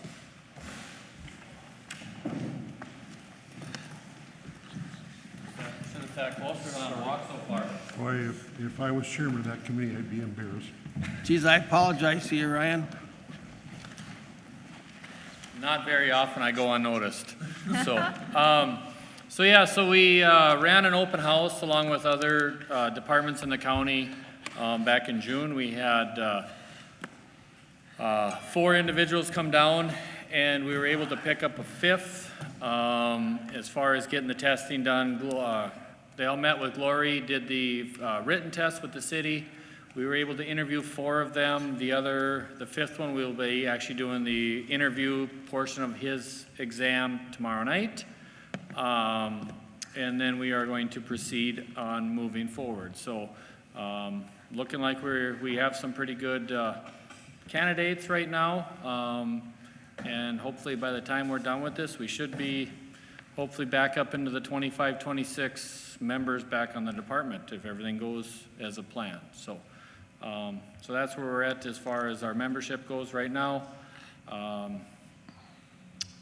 For the month, I didn't bring my call book with me, but we ended the month with 20 calls for the month. 8 of those were what we call a non-credited call, which means we did not get a truck out of a station after we were paged out.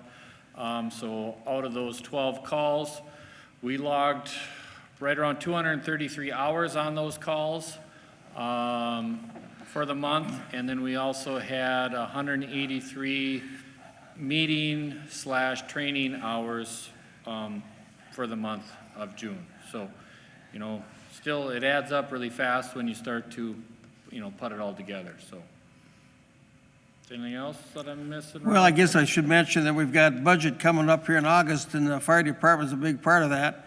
And with having new people coming on, they're going to need equipment, uniforms, so on and so forth, and that is a big budget. And there's also other things we might have to do to try to entice getting more people to be volunteer firemen. It's a very tough job because of, like you mentioned last month, a lot of businesses, if you have to leave your job, you don't get paid while you're gone. And if you're a working family man, you can't afford to leave your real job to do a volunteer job without pay. So it'll be some things we're going to have to try to work out to make that being a volunteer fireman a little more optimistic than what it has been. Yeah, and to add on what Ron is saying is, at the end of the day, we ask a lot of these guys. I mean, we're almost coming up on probably a 10,000 plus or minus a few population for the city, plus our townships. Today's people are more mobile. They want to go camping, they want to go fishing, but they're not doing it. They're moving, they're going elsewhere. They're always on the move. And yet we're trying to run a emergency division with volunteers, and we're not compensating them for staying in the area, staying sober, being able to report to calls when needed. Again, if we could schedule fire calls, that'd be great, but we all know that is never going to happen. So part of that is in order to get individuals to be more readily available, we've been looking at different ideas, trying to get on top of this, and trying to get something in the works for the future. One thing, obviously with this year with no parade, I was a little concerned because I do like, and everybody likes our trucks to look good. The members and everybody here is also welcome to come down Saturday morning and help polish trucks. We are still going to polish, wax, buff all the trucks up. So, at the end of the day, we got great guys on the department. They bust their butts for the community. They like their fleet to look nice. They do everything they can. But at the end of the day, they're human beings. They want to go camping with their families. They want to do other things too. And, You know, it's a lot to ask for as this city continues to grow, as we hear with development committees and stuff like that. It is an obstacle we need to look at here shortly, you know, because it is going to become an issue if we don't. So, Mayor, just pass along a thought, Ryan. This came out of the joint government meeting last week. It was Amy Erickson from the school board who threw out the suggestion, which I thought was a great one. She suggested perhaps the school district and maybe M-State could get involved with some type of educational, you know, where you guys can have kids, high school students come and, you know, some type of class or some type of learning session, you know, what's involved in being a fireman, and would there be some volunteer opportunities for them to be involved in the fire department and maybe get them interested, you know, earlier. So if you haven't heard about that, I strongly encourage the city to talk to the school district about that. I think that was a great idea. that was actually in the works for last spring, but with COVID, it went away. So, because we were actually through Jason Harry, our assistant fire chief, and his wife Callie. She was, I'd probably talking with Amy, I'm gonna guess, but we were working with something with kind of a, you know, what it's like to be a firefighter for a day type of thing, but obviously some days is nothing, other days is, you know, you don't get to sleep. So it all kind of falls onto which day it is, so, but. Thanks, Chief. All I got, thank you. Thank you. Appreciate it. Next item is 8B, as pulled from the consent agenda, but we had a business, Country Financial, they gave a donation for $750 to the fire department to be used for police equipment, and I think that we should give them recognition and thank them for giving the $750 donation. And then the last thing I have, I've had a number of people have asked me about the beach as far as the swimming area with little kids. There's a lot of pontoons coming in. We don't have as many swim areas with boys as we used to have down there, but a lot of these pontoons are coming in pretty fast. And you've got kids playing down, and these people in the pontoons don't seem to see these kids, and it could be a danger. And I don't know who we contact there, but we may need to put in some more buoys down there because that beach is getting to be like a parking lot down there, and these pontoons come in and they don't really seem to see the people. They just roar right up on the beach and park. So it's just something I think we have to look at and maybe talk to the sheriff department about. Other than that, that's all I have. Thank you, Ron.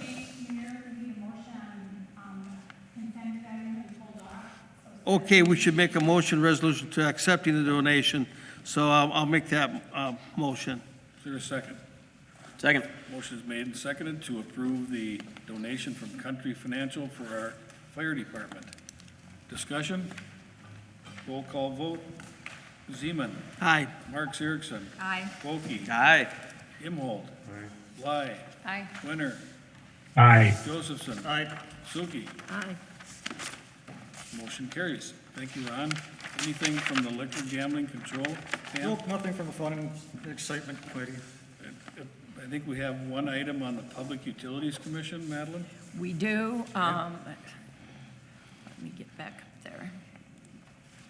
Consideration to the approval of a quote meter contractor for AMI meter deployment. As you all may remember, we're changing over to automatic meter readers, so we won't have to have somebody physically walking from house to house to do that. Missouri River Energy Services actually did kind of the footwork for us. They selected 2 vendors for people to work through.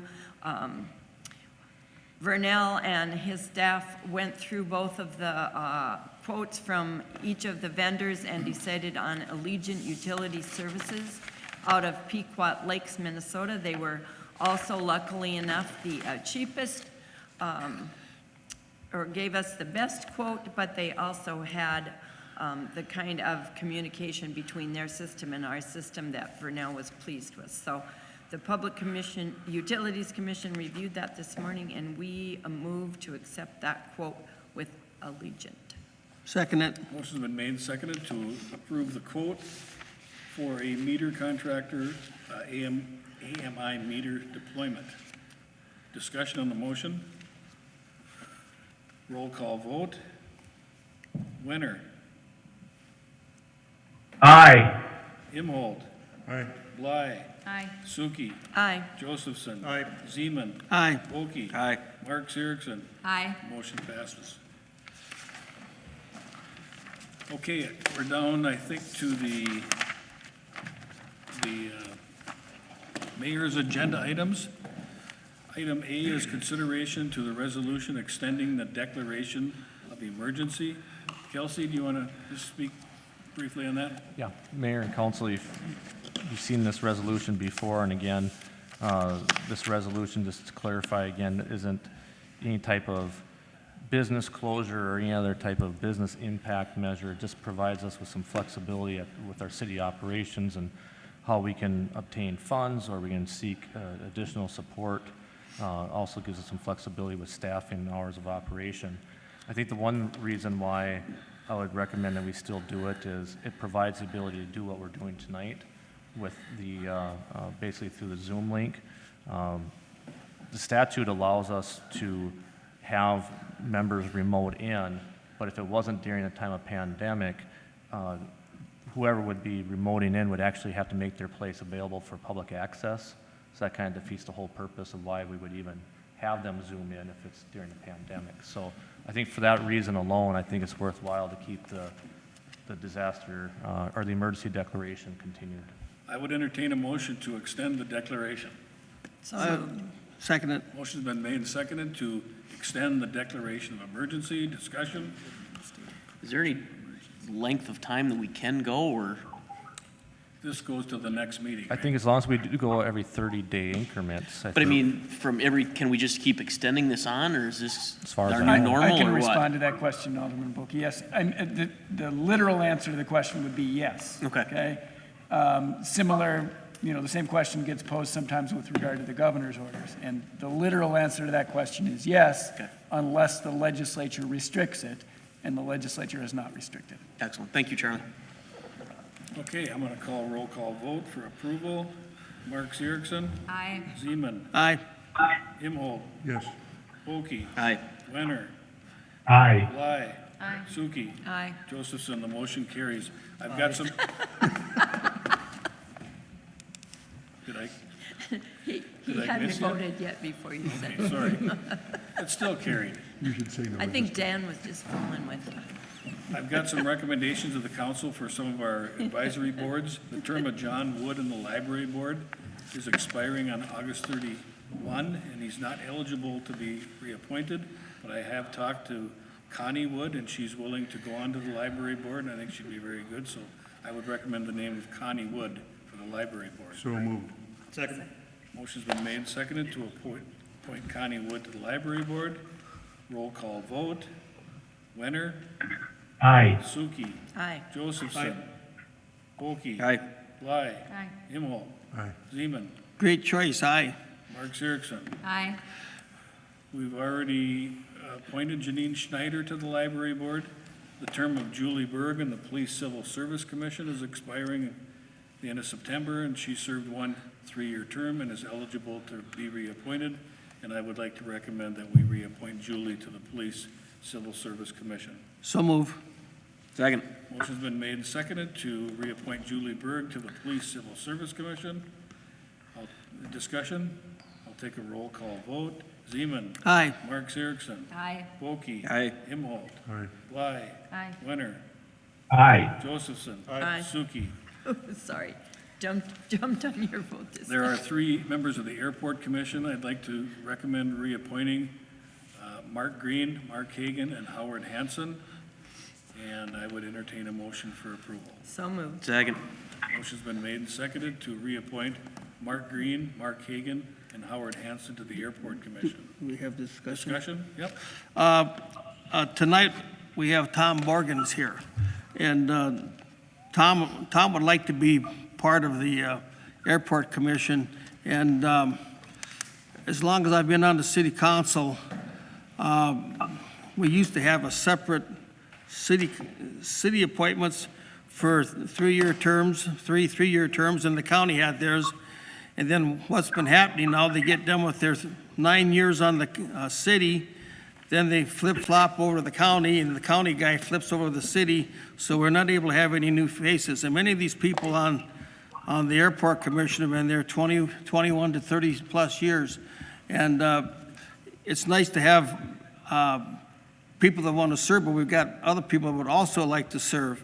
And I just think, for one thing, the county has a representative. They've got a county commissioner on there. We don't have anybody from the city council. The other thing is, when I first got into council, I used to ask for reports. What's the in-flights coming in? How many flights going out? What's our gas fuel usage compared to last year, compared to 5? We get absolutely no reports on anything. And I just think that we should look at it. It's kind of like with the golf course for years. They had all these lifetime appointments, and I think we should go back, have the county do theirs, and have the city do theirs, and no more of this jumping back and forth, because you do not get any new ideas, new faces. And I think there's people, and Tom would like to speak here. He's been involved in air business for a long time, and he'd just like to say a few words on it. First of all, Mayor and Council, I want to thank you for your time and your opportunity. I'm a citizen here on Detroit Lakes for a year. I've been flying into the airport for 4 years, so I'm familiar with the setup that's there. I have that same concern of being to the board. I better say my name and address to Lori too. Sorry. My name is Tom Borgen, B-O-R-G-E-N. I live at 1841 Aspen Drive, Timber Creek. And I better tell a bit about myself. I'm very familiar with boards. I was a county commissioner for 8 years in North Dakota. On there, and if you bear with me, I can tell you some of the things that I was engaged in and had the energy and the wherewithal and the responsibility to do being on that board. We made a lot of decisions, as we all do as a board, common ones and bigger ones. I was involved in the training of the ambulance crew, where we had difficulty in trying to manage 2 ambulances with volunteers, to Steve's point, what it took and the difficulty of it. Our trainer was not fulfilling the need or the turnover and all of that, so I secured training from a local region university, training university. We did it online to the ag station located in Langdon, North Dakota. And we had 13 applicants sign up for 180 hours of study. We offered them $1,000 if they completed the course and became part of the ambulance crew. We graduated 9 of them, where the training before, out of 7 or 8, they graduated 0. And we've received payment for that. So that was to the community, which I was very proud of being a part of that. The same token, the hospital then was doing. What I said to people in the community and supporting it was that ambulance, as the fire department, Steve, and I really would like to talk to you about some of those things, is that it could be your spouse, it could be your kids, it could be your friends, your relatives, and all of that. You need your ambulance. You can't support the community without a hospital and an ambulance crew. Think of what they do. So that was done. We were fortunate enough to have in our daycare center, and everyone with the COVID and being what it is how do we take care of our kids? We had 63 babies born in 1 year without additional space or volunteers to take that. I made the position that they should increase the pay. We found a larger space for them. And then if they were going to be on call, that they be paid, to Steve's point, on call, the people, you take your time away from your spouse, your family, your community, and your job. We pay our fire department and the daycare. We pay them. So it's a very important job. You hear every day about the kids. I hope you're bearing with me for sharing these positions, but I want to show to you and tell to you what my energy and my tenacity, my experience, my thoughts, my engagement is. And I hope that would carry over to the consideration to the board. I'm also still currently on the Job Development Authority in Langdon, North Dakota. They thought that I have thought and ideas and still had something to offer. I still have land up there. I'm a retired farmer. Have land there, so I have a commitment to the taxes as well. So I'm still on job development, and they thought my ideas were valuable, and I appreciate that. And I don't miss a meeting, ever. And and it's 250 miles up there. I don't miss a meeting. That's an unpaid position too, by the way. And I also was part of and actually led the group of the Northern Canola Growers. If you're not familiar with the crop, it's a heck of a rotation crop for farming. And the canola is the oil that you use in your, any of your deep fries and those kinds of things. The lowest in saturated fat. Remember 1985 when that was a concern by the doctors? Now it's the lowest in, I'm having a mental, the other one that's an issue. Help me out here. Not LDL, that's the problem. Oh, I'll pass over. Help me. No, I'll pass. It'll come to me. I'm to the airport deals. I've been flying for a while. I never bought a plane until I was 67 years old, took instruction, and then bought a plane. So that shows also my energy as well. I was part and on the board of the EAA at the Grafton Airport, too.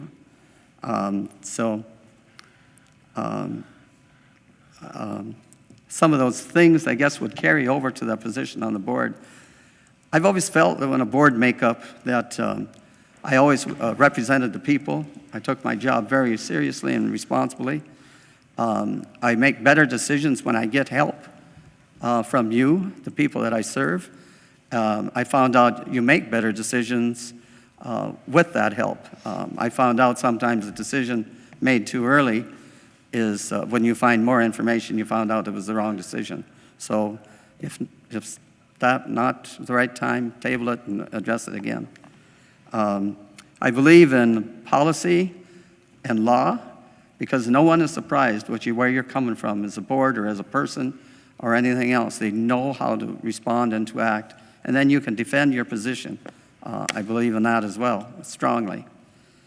I'm an active pilot. I'm out there. I go out to the airport here every Saturday morning at 9:30. Currently, I don't see any of the board authority out there. I may be wrong, not knowing everyone. And I don't see anyone here tonight. I don't see any of the authority here. I think there's an absence of communication and effort or contact to the airport authority. I don't mean to throw rocks. My position is to help things and to share things. Do my job. Always do my job. I have some questions, if I may ask the council. What is the term limits to that position? Three-year terms. 3 years. So it's a 5-member board. That's correct, I believe. So a 3-year turnover at a particular time is an issue, but I guess my name was the only one looking for a position. I know that one person in a board change doesn't change the continuity of the board. It will still function.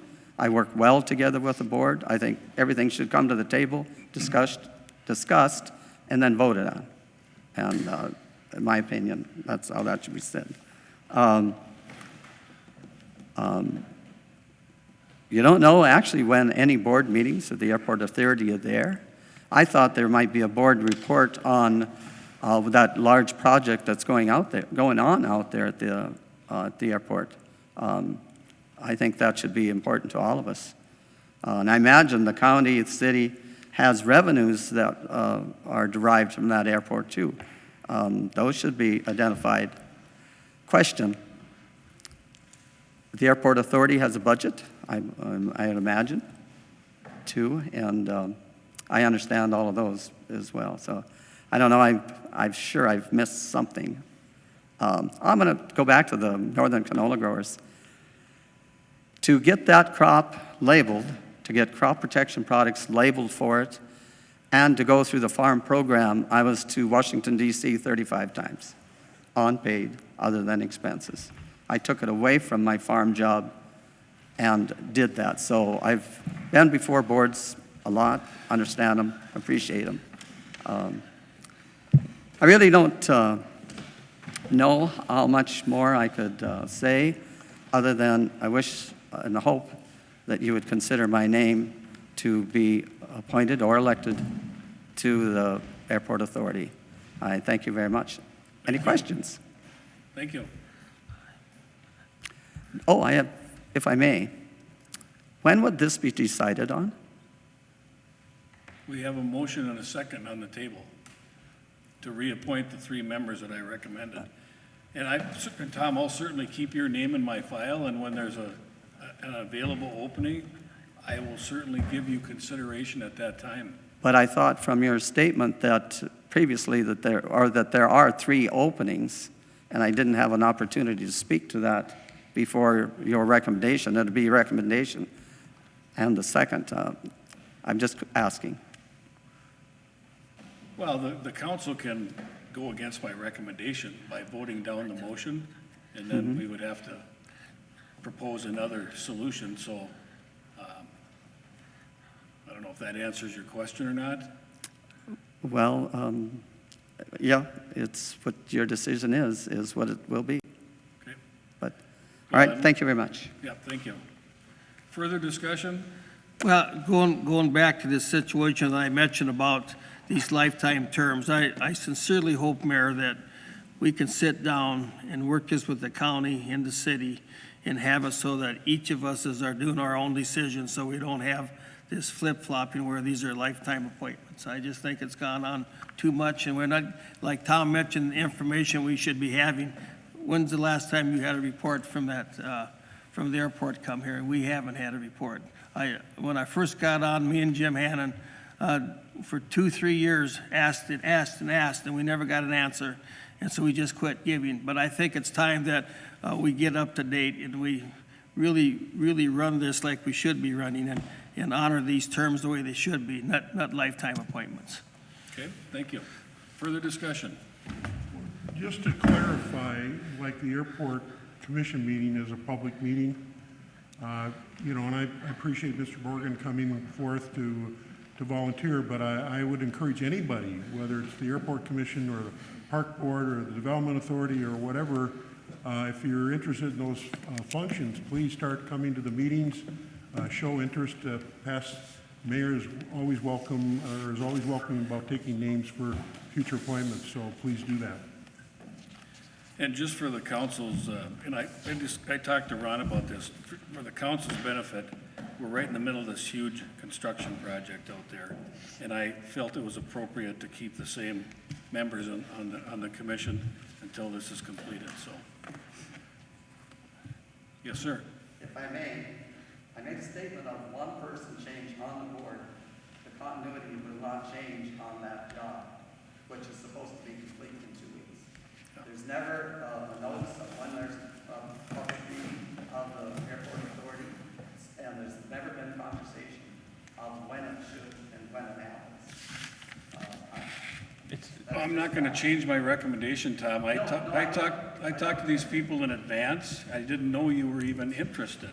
And I don't just wait till the meeting to make the recommendation. I typically talk to people in advance, so that's where we're at. I'm gonna call the question, do a roll call vote. Sookie? Aye. Josephson? Aye. Leonard? Aye. Bly? Aye. Imholt? Aye. Okie? Aye. Mark Siriksen? Aye. Siemens? No. Okay, the motion carries. Anything else from the city staff that should be discussed tonight by the city council? I Is that a no? don't have anything, just, again, the budget committee meeting schedule is under information and announcements. Again, the one thing that we did add is that special council meeting on Tuesday, the 28th at 4 o'clock. Okay, so Kelsey mentioned the budget meetings. They're open to anyone on the council because they will be advertised as a special council meeting, correct, Madeline? Yes. And then we've got the terms that are up for reelection at the November 3rd election. The candidate filing period opens July 28th. And if anybody wants to run for council or reelection, you come in and sign up with Glory and pay your $5, right? Okay? The joint governance meeting dates for the remainder of the year is October 6, 2020. The council meeting dates are listed. In August, we'll have our council meeting on Monday instead of Tuesday, correct? Okay? And then the August committee meeting schedule is also included there. Anything else for the good of the order, Natalie? I'm good. Matt? No, sir. Madeline? I'm fine. Ron? Yes, I'd just like to give a big thank you to Carol McCarthy for the many years that she covered our council meetings for the radio station, and she did a great job. She reported the news on a regular basis. She did interviews with the mayor and council people, and I just think that she deserves a big thank you for, I think it's been almost 14 years she's been doing that news service for the radio station, and she's done a great job, and I wish her the best of luck in what she's going to do in the future, and once again, thanks, Carol, for all your hard work. Thank you, Ron. I agree. Dan? Jamie? Just a quick note on the budget meetings. If anybody out there is interested in running for council, I would encourage them to come to those budget meetings. That's the best way to learn about what's going on in the city. And if you are running, if you're thinking about running, that, I would encourage you to go to those meetings. Well done. Dan? Nothing. Okay, the business of this council has come to a conclusion. Meeting's adjourned.